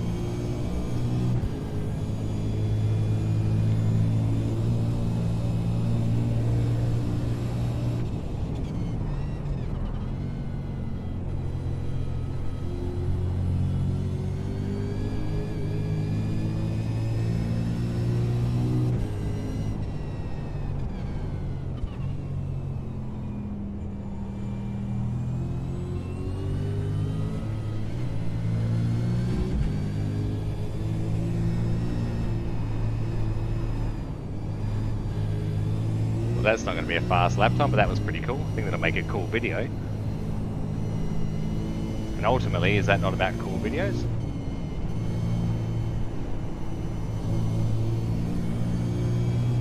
I don't know who's going to 5th across the top of the hill, but I can't make 5th work. I think 4th is certainly the way to go for me.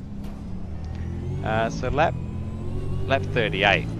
We're going to have a look at that at the end. That was a pretty special move through Reed and Suleiman Park. We added a couple of more Bathurst pinstripes to the car. This will be another slower lap again because of that kerfuffle at the top, but doesn't matter. Jeff's just given up now. He's just going with the various places statement. I would too.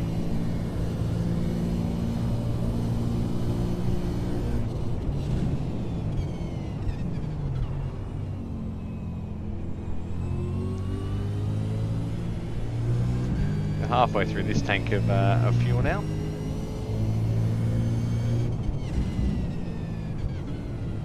We'll add another half a tank at the end of this one and finish out the 2.5 hours that we're aiming for. Probably be a little bit longer than that actually, because we're coming up on, well, we've been in the sim for an hour and 40 minutes now. I'm talking a lot of dribble. We haven't really covered a designated topic tonight, but we have had a bit of a chat about James and about Bathurst and about eating mug cake in the simulator. Thanks, Punt. You got me my mug cake. I got 2 spoonfuls, so appreciate the dedication you put in there to make that dream happen. And when you see YouTubers all over the world challenging themselves to a lap of Bathurst while they're eating a mug cake, you can safely say you saw it here first. That's the main thing. We are here to start these major events from occurring. Start these major events occurring. We're not starting them from occurring. We want to start this stuff. I want to see mug cakes during the 1000, guys.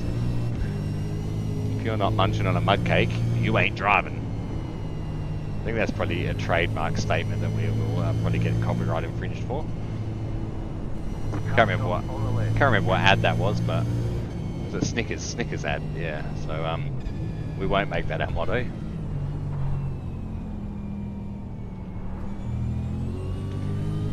Maybe next year, instead of laps for Leuko, we'll call it mug cakes at the mountain.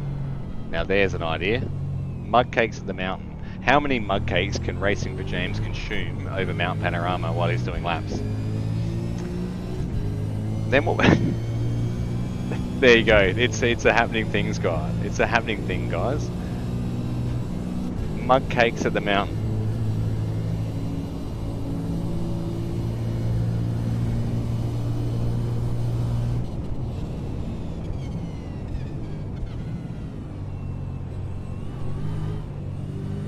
We'll have my dentist on standby for the end of September next year.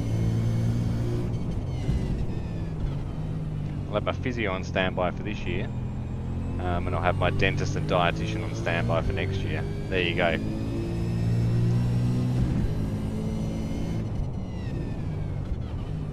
Left side. Still there. Jeff coming out of pits. Wonder if he's got a mug cake. He's heard of the trend. He's joined the race in his Mustang. Mug cakes in Mustangs at the Mount. It's getting better every lap. Every lap. What we'll do is we'll have my wife making the mug cakes. That's her promise. She doesn't know it yet, but she can make the mug cakes. We'll just sit at McPhillamy Park watching cars while we're eating mug cakes.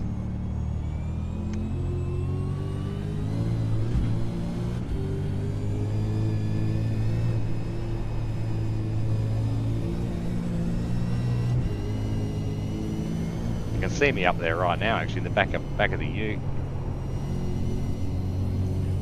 Laying in the bed up at the top of the hill there.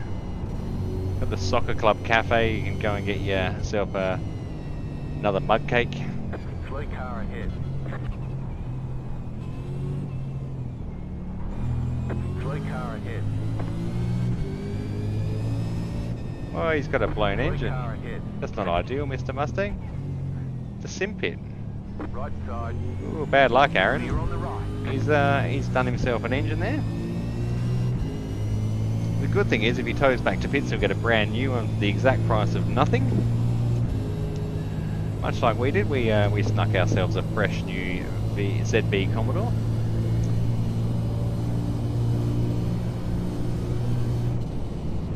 An engine during the actual Bathurst 1000 will cost you about 45 minutes in the pits though.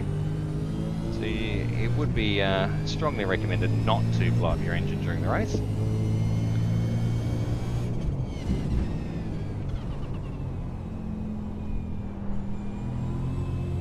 I managed to blow up my engine in a league race. We were, well, what car were we driving? I think we were driving the Cadillac race car, and we had a fixed fuel. Like, yeah, all the setups we do are fixed in those because it keeps it the same for everyone. And I decided that I could try and cheat the system and start with a lighter fuel load by just revving the living daylights out of the car on the start grid. And I blew up my car on the start line. We didn't have fast repairs, and I managed to spend 40 minutes of the race in the pits. I think it was only a 20-minute race, but yeah, it was my race over. It was my stupidity. It was funny though. Trying to gain an advantage by emptying my fuel tank, revving the car, because the fuel tank does deplete itself on the start grid. So it was a good idea. Probably didn't like sitting on the red line for that amount of time. Can't pass at Metal Great, don't do it, Trav. You can pass at McPhillamy, I've seen it in real life. You can pass at Skyline as well. No, you can't. You cut that corner and got a slow down penalty. Nope, it was worth a try. I'm assuming you can do that. You can, I can't, is what I'm assuming. Yeah, I definitely can't. You are a witness to that, so I will not be trying that ever again. And I did try it on an AI driver because it's better than trying it on a real person. But we did add to the tally of damage. Let's see what Jeff's got to say. You've got damage in various places. Various places. Not even trying. He's back.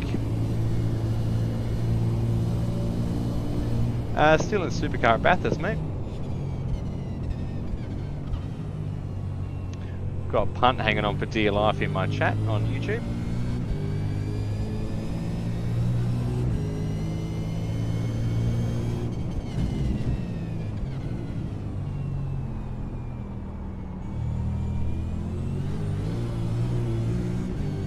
It's good to light up the wheels in the grass there.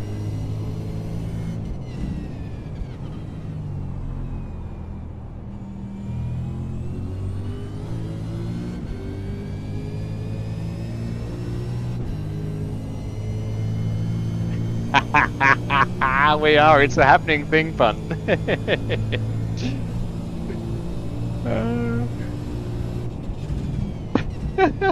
It's a happening thing. So our Lord Volt just joined the Discord chat, and Punt's just jumped in to inform that we are currently in the process of organising mug cakes at the mountain for the 2025 Leukodystrophy Awareness Month. So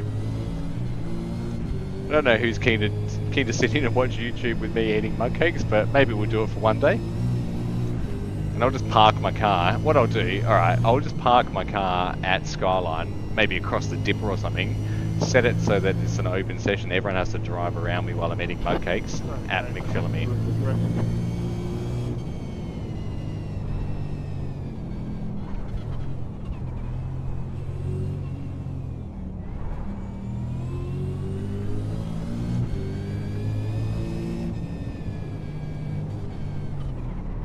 Oh wow, that's not ideal. Can we get all the way around? We did. We've pinched the brakes there a couple of times coming down, so it's definitely a skill error. Damage on the front end. Oh, see? Damage on the back end. Thanks, Jeff. And now we've got We've got damage in various places as well. We're getting... Okay, I need to start playing with brake bias, I think. That's what we need to do. I've done enough laps in this car now to know that I'm not driving all that bad. The mistakes are definitely because I'm chatting and thinking more about mug cakes. There's no question that's partly to blame. But the abilities of the car are something I need to play with as well. I need to maybe have a look at a different tune. I'm running a tune that we found from Garage 61. I don't tune cars myself. I'm not intimately familiar with how I need to adjust a race car to set it up for my driving style. So I do try and drive tunes that other people have put effort into. But I think I've outgrown this one maybe, or I need to make some adjustments to it to make it handle to what I like, because I mean the car's damaged, but I'm not improving my lap times. And now I've done 43 laps at the mountain. I would have thought I'd feel a little bit more comfortable in the car. You've got So a slow car on the right. yeah, I do.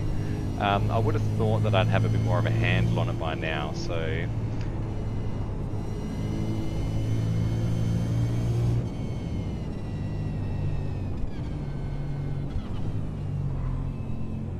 you are spot on, Punt, at the dipper.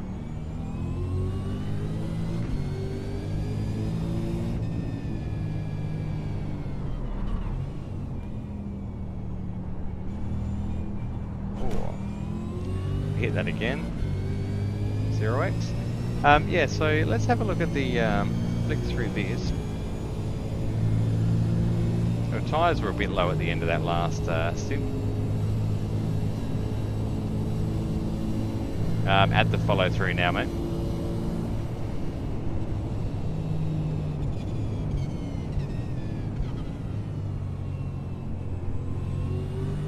So we'll turn the front sway bar down a little bit. I don't know if the front needs to be lighter or heavier. I'll have to do some research on that.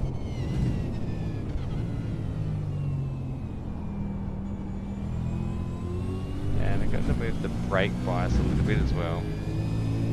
So we brought the brake bias 2 clicks forward, and we brought the sway bar onto the front a little bit as well. Whee! Okay, did that make it better or worse?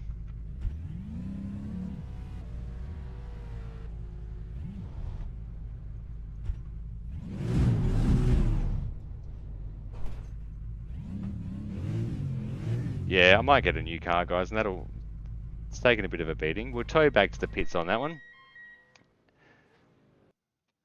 So we've got a brand new car. You'll see it on the screen there. So we've done 43 laps, and we've got 40 minutes to go. So let's check the brake bias and adjustments on that car again. See if it's reset the tune for us. We bought I'm going to bring the brake bias back to where it was, because that unsettled the car a bit. and we can have a go now. So we're going to follow the Sim Pit Mustang out. The Sim Pit, I think I've seen it on YouTube maybe.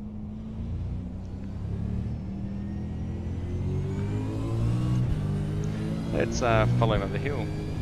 Yeah, there's a few tweaks we've done to it, Punt, to change things around a bit. So yeah, when we've got the actual livery, I'll give you guys a sneak peek, but it looks nice.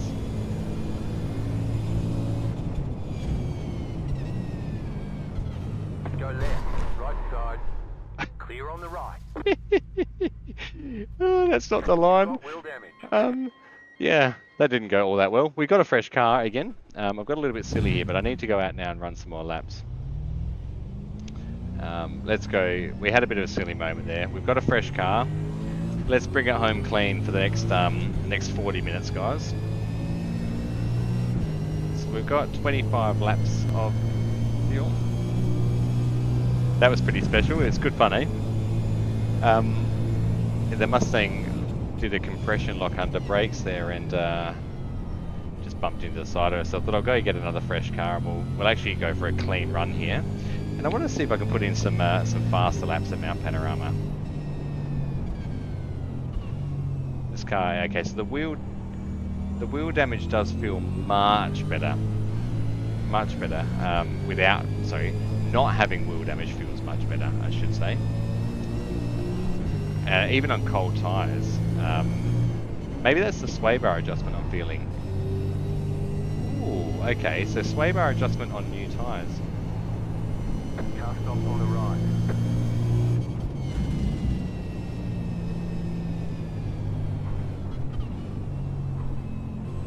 Maybe that's what I needed, just that front sway bar a little bit softer.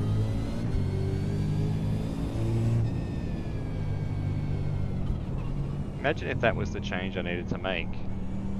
So we can't really put in a flying lap for another lap because it takes 2 laps for the tyres to warm up here at Bathurst, and we're going to come up onto this whole... These guys always driving together.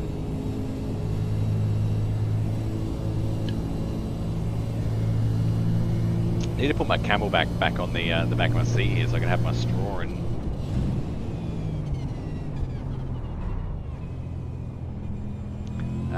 yeah, I need to put my Camelback on so I don't have to reach down and be distracted. I can just have it on there. I should put a harness on here as well.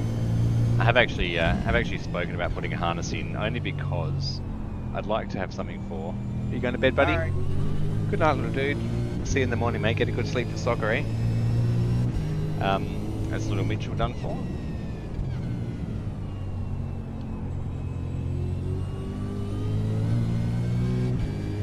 Yeah, it's a 6-kilometre track, so we'll get a few Ks up. But much like the Nordschleife, I only did 33 laps on Sunday, but I did 800 kilometres. That's driving from Adelaide to Melbourne, mate, in 5 hours.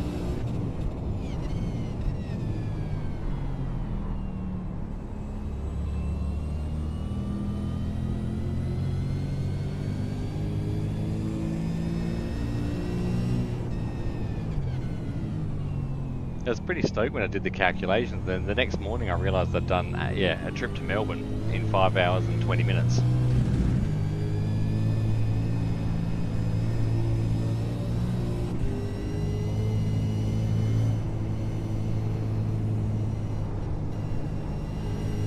Oh, what does that mean? Oh, okay. Fair enough.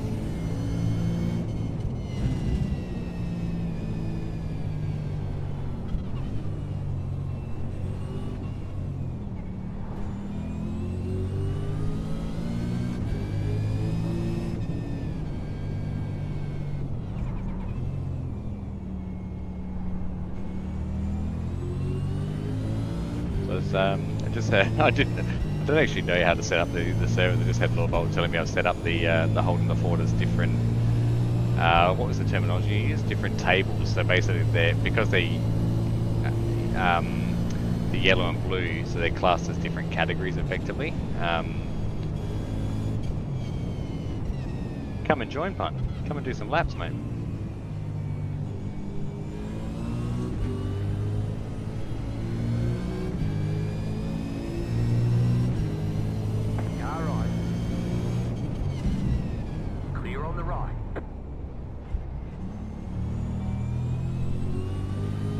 Did a nice overtake there. So the tyres should be a bit warm. Do we have damage? No, no damage. Report. So we'll see if we can get through a couple of these cars and actually try and put in a lap that's faster than 09. I don't think we will because these AI do slow down over the top of the hill, and yeah, well off the pace for the 046 is the fastest Commodore there.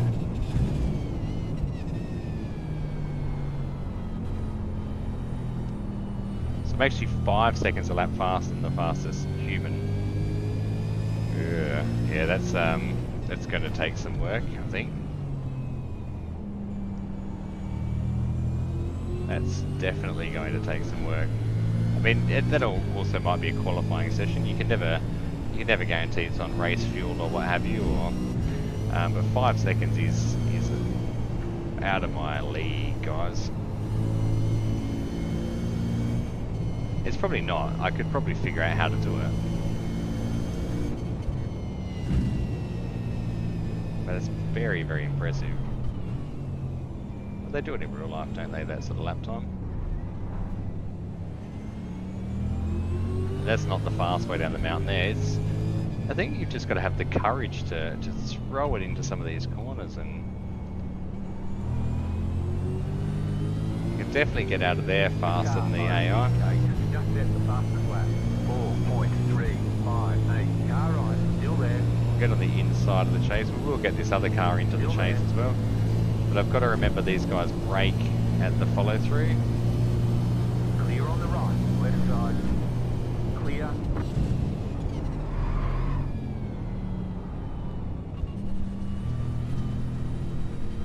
Get our slow down. You cut that corner and got a slow down penalty.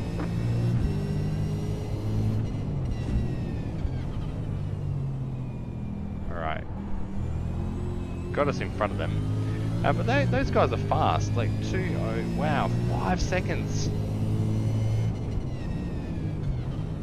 Alright, I need to, I don't need to watch any videos on how to do a lap of Bathurst. I know how to do it. I need to watch some laps on me doing Bathurst to see where I'm losing that time. And my guess is I'm losing it through just lack of courage over the top of the hill.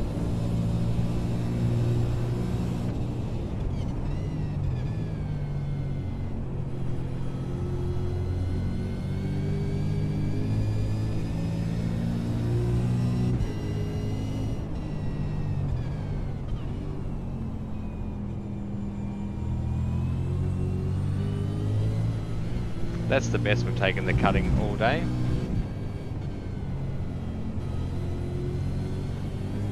That's the best we've taken the cutting all day, and we come up another AI. We'll get this guy down the straight. Can we get him in move, Philamy? Right side. No, we can't. Clear on the right. We're going to try into the skyline. No, we're not. We're going to back. Remember what we did last time? We've got a nice clean car. Let's do it. At the right side, clear. Let's do it down Conrod Straight where we're supposed to overtake people. Can't even see the yeah, there we go. Bit of SVG that out of the corner. It's got the run on us down the hill. Look at the aero. Here we go. Right side. Still there. That's how it should be across the top of the mountain, though. I really that he breaks into the follow through.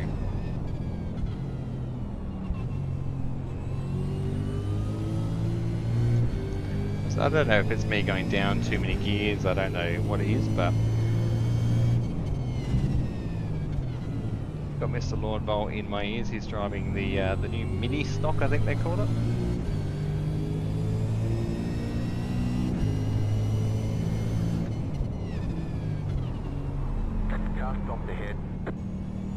Well, that's a bit of a stunt going on there between the AIs. Some V8 supercars parts strewn across the track. That's a real person. I think he was apologising to the AI there, or maybe it was a real person he got into a tangle with. Car right. Oh, that car scared me. That actually scared me. I looked over on my triple screen to see if it was clean, and that purple Commodore came out of nowhere. I mean, not anywhere, not nowhere, because he was always there. But that actually gave me a bit of a jump. Got to see my cardiologist and my dietitian. Warmed up the rear tyres there.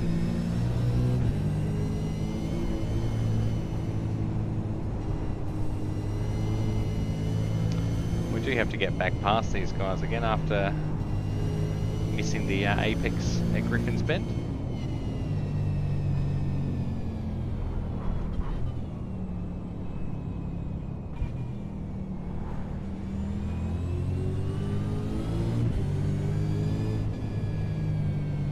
So we've got 3 AI here again.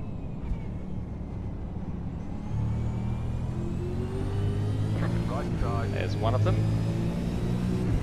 We get definitely a much better run. Definitely a much better run. We will be. Oh, he's going to go to the outside. This guy's going to brake, I'm sure of it. Push around the outside.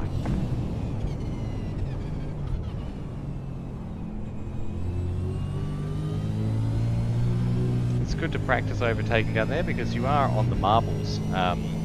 On the inside of the track at that stage, so it is lower on grip, so it's nice to know that you can brake and pull the car up and get around that track quite nicely. Alright, let's go for a clean lap. I'll shut up now.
I'm going to try and drop that rear sway bar down a little bit and see if I can soften the back of the car a little bit. I'm finding it very, very slidey.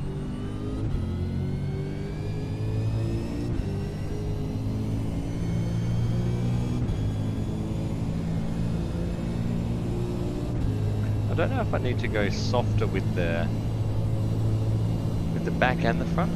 That's what I'm going to try. One click down on each. Really try and soften the car up a little bit. See if I can actually get it to bite in. I sort of feel like the setup on might be more suited to qualifying, where the car's a bit stiffer to throw and slide through the corners.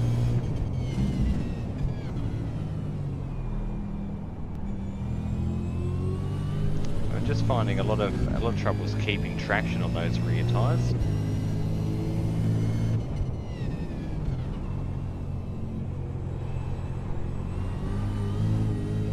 That felt a lot easy to catch. Got Gary Hamilton coming out of pits. Car right. Clear on the right. Car stop on the left. Go right. Oh, it's a bit nicer under brakes with that roll bar adjustment. Didn't carry enough speed though.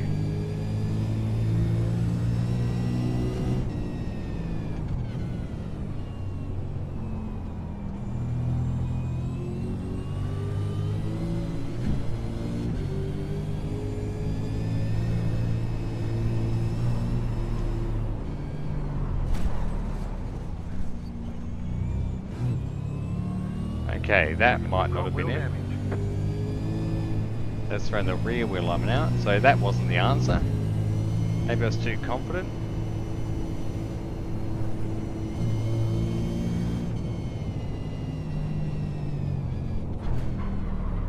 Oh wow, we're gonna write the car off. No. Okay, so everything's overheated. That setup doesn't feel any better. You've got wheel damage. That's frustrating at best. We've done 50 laps. And we're 25 minutes short of our goal, so we'll cruise through with wheel damage again. Looks like your car is No, we toast. won't. You'll need to tow back to pit lane. No, we will not do that. We've got a meeting. That's not ideal. Okay, what I did learn there though is that tune doesn't work. Whoa, yeah, the wheel's fallen off. My wheel fell off. This was the jump I was talking about earlier. They have fixed it, but Slow down. You got a penalty for cutting the cord. alright, so we'll tow back to pits there. Now I am going to jump out and I'm going to put in the standard tune to see. We're going to go to iRacing setups.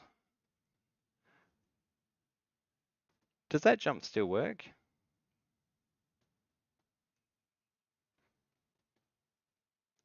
Yeah, gotcha.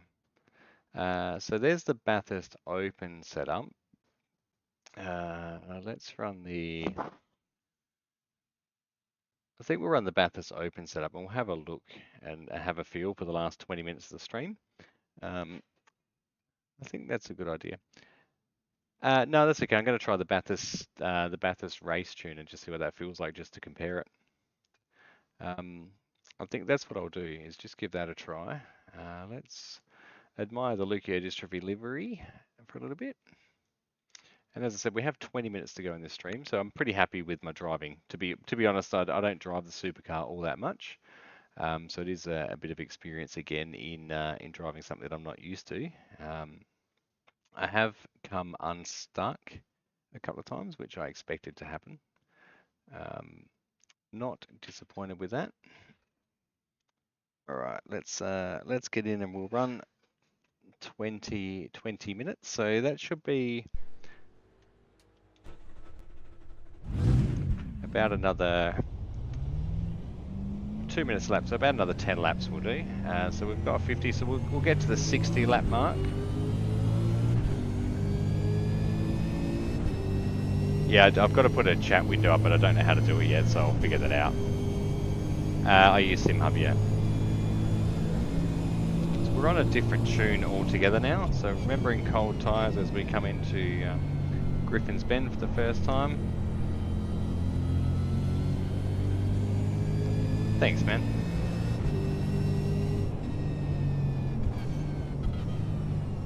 Okay, this tune feels very, very different again. Even on cold tyres, it's amazing how quickly the tune gives a difference. So, what I might have to do before the 1000, I might have to spend time driving a few different tunes to see what I like.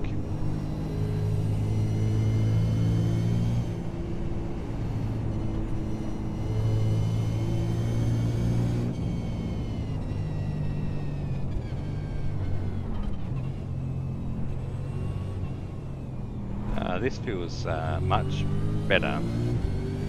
Interesting.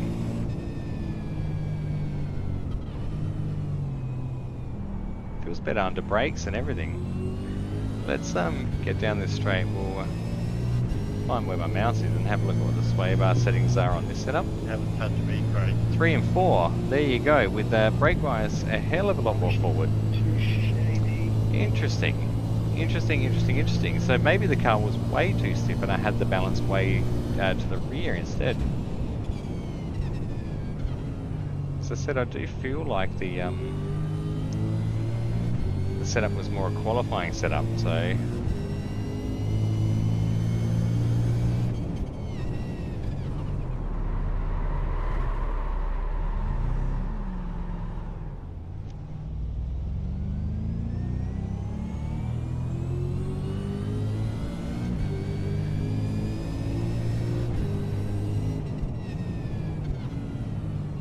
A few guys commenting on chat about doing more laps. Well, I'm definitely doing more laps. I've got a full tank. No, I don't. I've got 15. I've got 40 minutes left on the server. 50 minutes left in the server.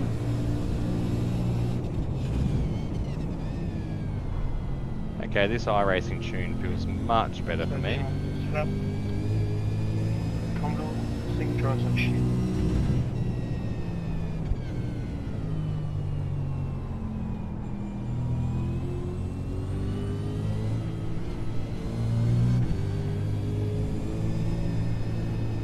I do, I have a set. Welcome to I do have a fondness for the fixed setup races. Okay, it's a bit slidey over the top of the hill, but that might be my tyres not warm yet either, so can't blame the open setup tune at the moment. But I do like the fixed setup races. I've mentioned in the stream before that because I'm not good at setting up tunes and I don't know what to adjust for myself. I find the fixed setup races a bit easier to jump in, and my philosophy with those races is if I'm not competitive in the fixed setup, which is the same for everyone, can I be competitive in open setup? Well, of course the answer to that is yes, because the open setup is tailored to what you like. But I also don't have a race engineer to give the feedback to help adjust the car, to know what to tweak to make this all work for me. So that's what I need to really play around with, and I might have to just again spend a day adjusting things in the car and tuning it to work out what I like, but I'll probably make the tune way worse because I'll adjust something that you meant to adjust with something else and just completely ruin it. This fixed setup there, this is the Bathurst race tune, Bathurst open tune. There's a fixed and an open one in there. This is the open one, and it does feel much grippier coming out of the corners. It's a little bit more understeery over the top of the hill though. So I don't know. Again, I don't know how to dial that out,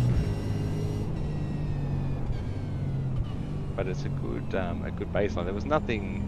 I did like the other tune, but as I said, as we were getting a bit tired, the tune got harder and harder to drive, and I was making more and more mistakes. And you can see this one's instantly more stable through this portion of the track. We can roll on the throttle a bit better through here. Hugging tight at McPhillamy. Stop on the left. Go right.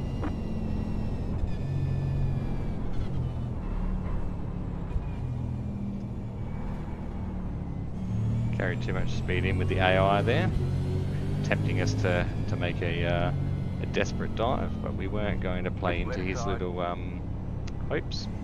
Clear on the left. He can continue being an AI, and we'll get him down the straight here into the kink. Then we've got Gary in front of us. So Gary's been in the server for quite a while tonight. He's done a few laps, and he's currently third. I'm 10th. Mustang's fast. Car right. Clear.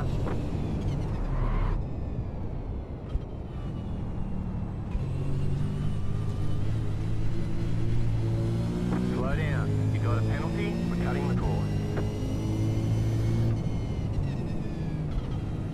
So we've got just Gary in front of us now. So we might be able to string a lap together without any AI. We'll see what comes out of pits.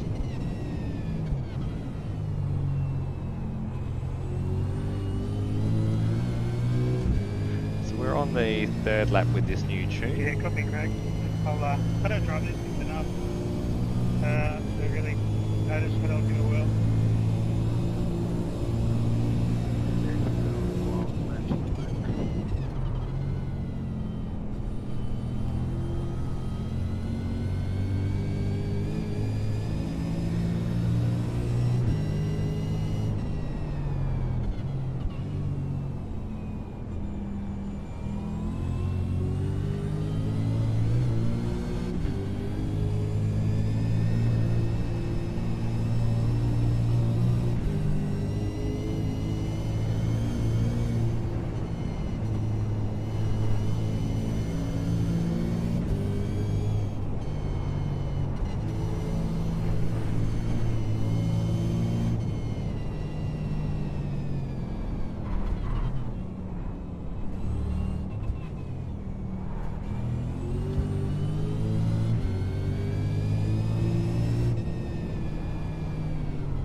doesn't feel quite as good under brakes. It doesn't feel like it pulls up quite like the previous tune does, and I'm wondering if it's driving. I'm wondering if it's running a different friction brake pad. You can run low, medium, and high friction brake pads, and I'm wondering if that's what the difference is.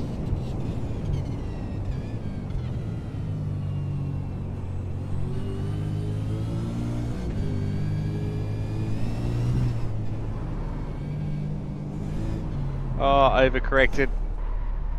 And just kissed the wall. Ripped the front spoiler off again. You've got wheel damage. And got wheel damage again. We're making a meal of this, guys, at the end of this stream. We started out so positive and so well.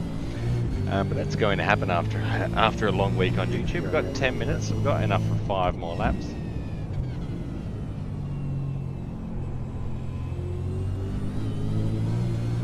See how we go with wheel damage in this thing. It was a good save until it wasn't. I don't know why I overcorrected the second time, but these things happen.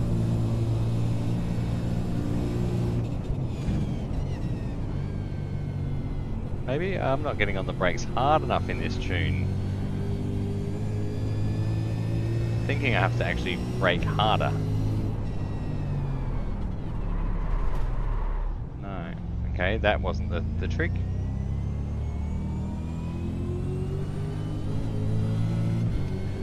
I mean, I don't need to necessarily be faster. The idea is to get through the race clean. However, it would be good to be doing consistent 2-minute 8s, realistically.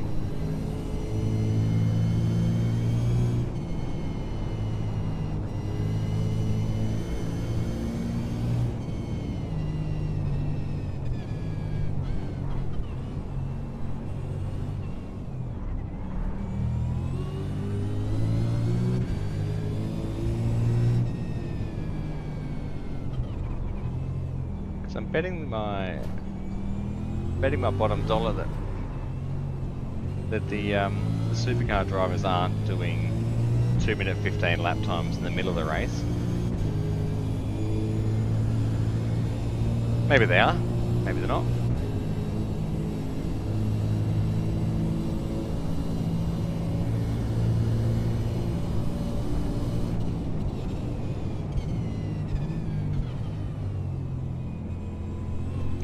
Quite likely it's all technique with this car as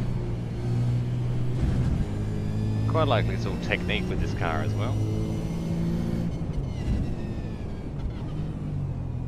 But we will see out our 5 laps. We're going to get the 60 lap mark tonight. 60 laps of Mount Panorama.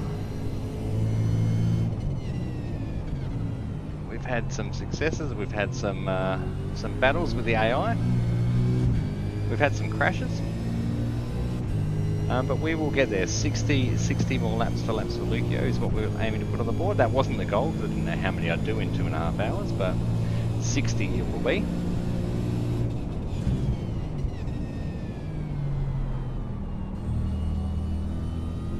Way slower into these corners. But that's cool. 60 laps. It's a just over a 6 kilometre track.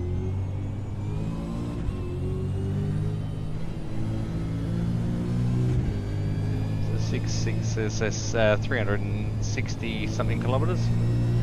Closer to 365 kilometres is going to be my guess.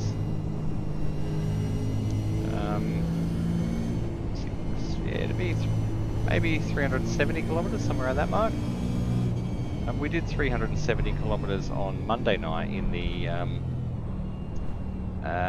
Aston Martin at Charlotte Roval. We did 101 laps at Charlotte Roval. And that ended up being at 370 point something kilometres. That was only a 3.53 or 3.63 kilometre track, somewhere around that mark. So it's good to see we can do a very similar amount of kilometres at Bathurst in far less laps, but it is 6.36 kilometres long. So it'd be good to be at that 370 kilometre mark.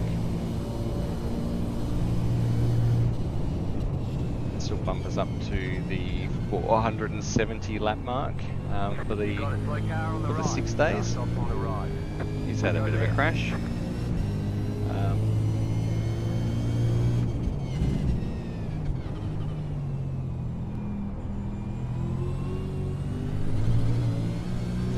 Okay, we're back into the 9s. No, low 10s, that's alright.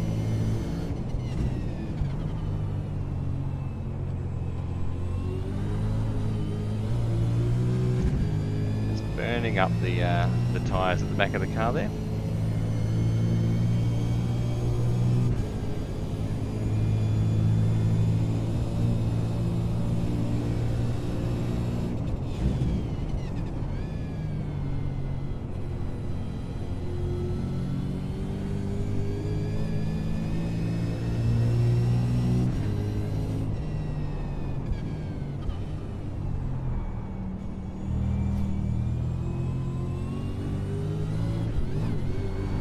Oh no.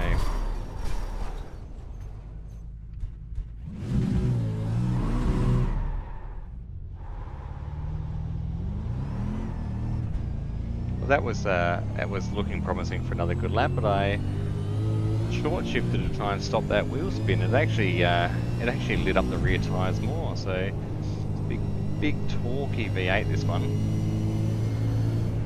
Sign of the fatigue, my legs are actually starting to get really tired.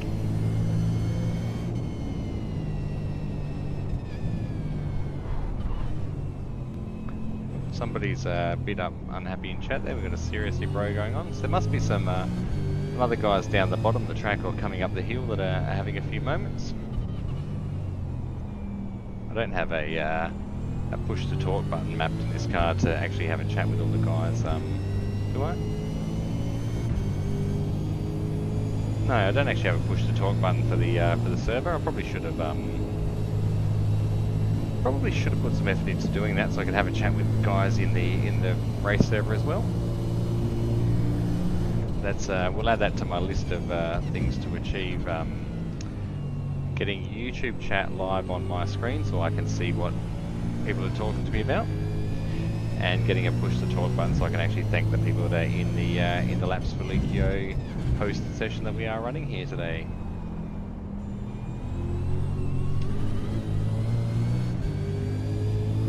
You've got wheel damage. You've got damage in various places.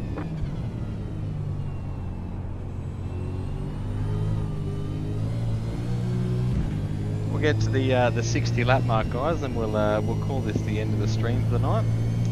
We'll go just over the 2.5 hour mark, and I'm perfectly fine with that. I'd rather finish on a whole number because that's it's just what I do. I can't do the odd number stuff. Although actually I tell a lie, I finished on Monday with 101 laps, so maybe we'll do 59 laps to account for that 101. No, we won't. We're doing the full 60. I was way more gentle coming through Sullivan Park, giving me a bit of grief, nice and close to the wall there. Now I've got to eat more of that curve, that's better, but it unsettles the car a bit. And then McPhillamy here, if you don't get right up onto that inside curve, you get quite a bit of understeer, I'm noticing in this setup. Hard on the brakes as we come downhill.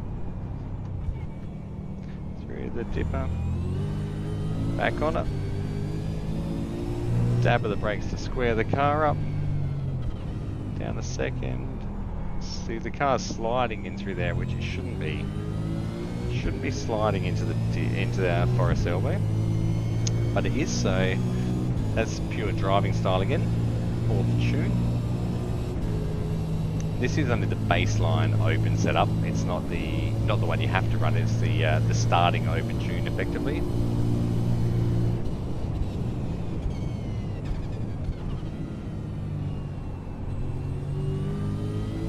There is places on the track where this tune feels much better. Coming through the chase there, it's so much better. Coming down into Murray's Corner and into Hell Corner, much better. That was me. Went down to first gear instead of second, so 58 laps. We've got 2 laps to go, guys.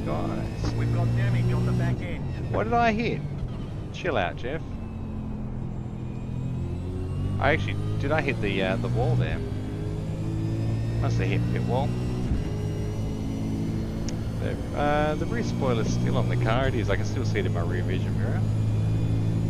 I've got 2 laps to go, boys, and then I'll come and join you in open chat.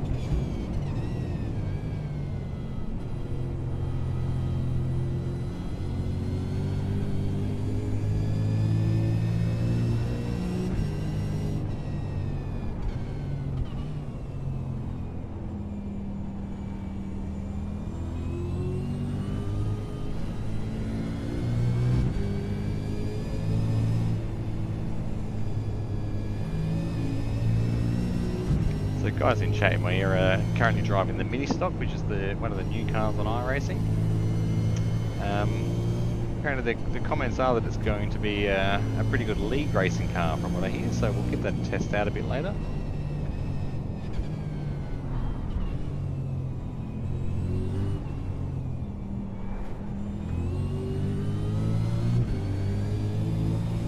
It's certainly been a busy.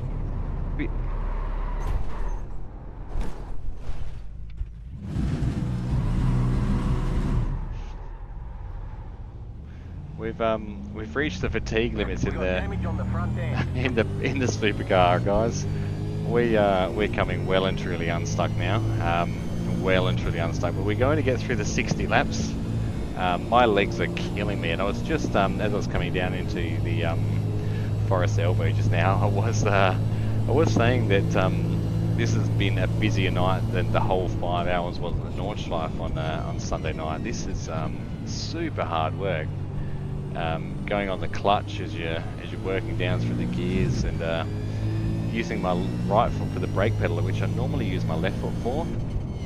So I just don't have the leg strength to maintain the brake inputs that I'm doing, and that's all starting to come together. So it's probably not the tune, it's more muscle fatigue. It's 59 laps. So this will be the last lap, guys. We'll pull it up at the end of this one and put an end to the misery of me starting to run out of energy in the V8 supercar. So I will thank everyone. I know Punt's been here for the duration of this stream, and I know Mr. Lord Volt's been here as well. Thank you guys for tuning in and chatting to me throughout this, and anyone who wants to get involved, I will have the YouTube chat live on my desktop screen very soon, so I can see what you guys are talking about. And I do want to thank anyone who supported Missed Apex, who supported Racing for James, and to the guys at Missed Apex Racing League for supporting me.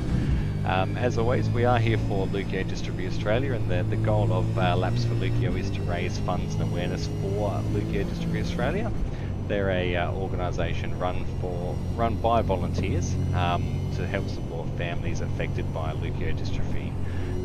Pretty soon we'll have a chat about what leukodystrophy is, and we'll get the guys from Leukodystrophy Australia on board to try and help share that story. But if you are in a position where you may be able to help, the Leukodystrophy Australia organisation are run by volunteers, and they don't receive any government funding, so they rely on the generosity of donors to help provide support, advocacy, and help for families that are in need. Not everything's covered by the National Disability Insurance scheme here in Australia, and families are often struggling with vast amounts of concerns with leukodystrophy being a disease that's pretty much different every day. You never know what the next day has in store. So a friendly reminder to everyone to enjoy every day in life. Have a wonderful day. Thank you so much for tuning into our stream again. And if you are in a position to help the stream, the link is in the description below. leuko.org.au/support us/donate now.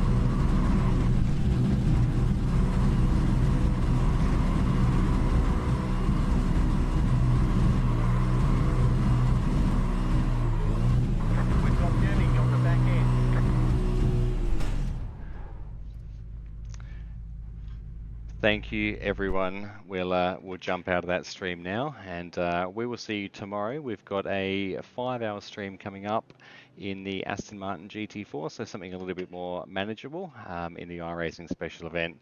Till tomorrow, guys. Thank you for your support, and have a wonderful morning, evening, day, night.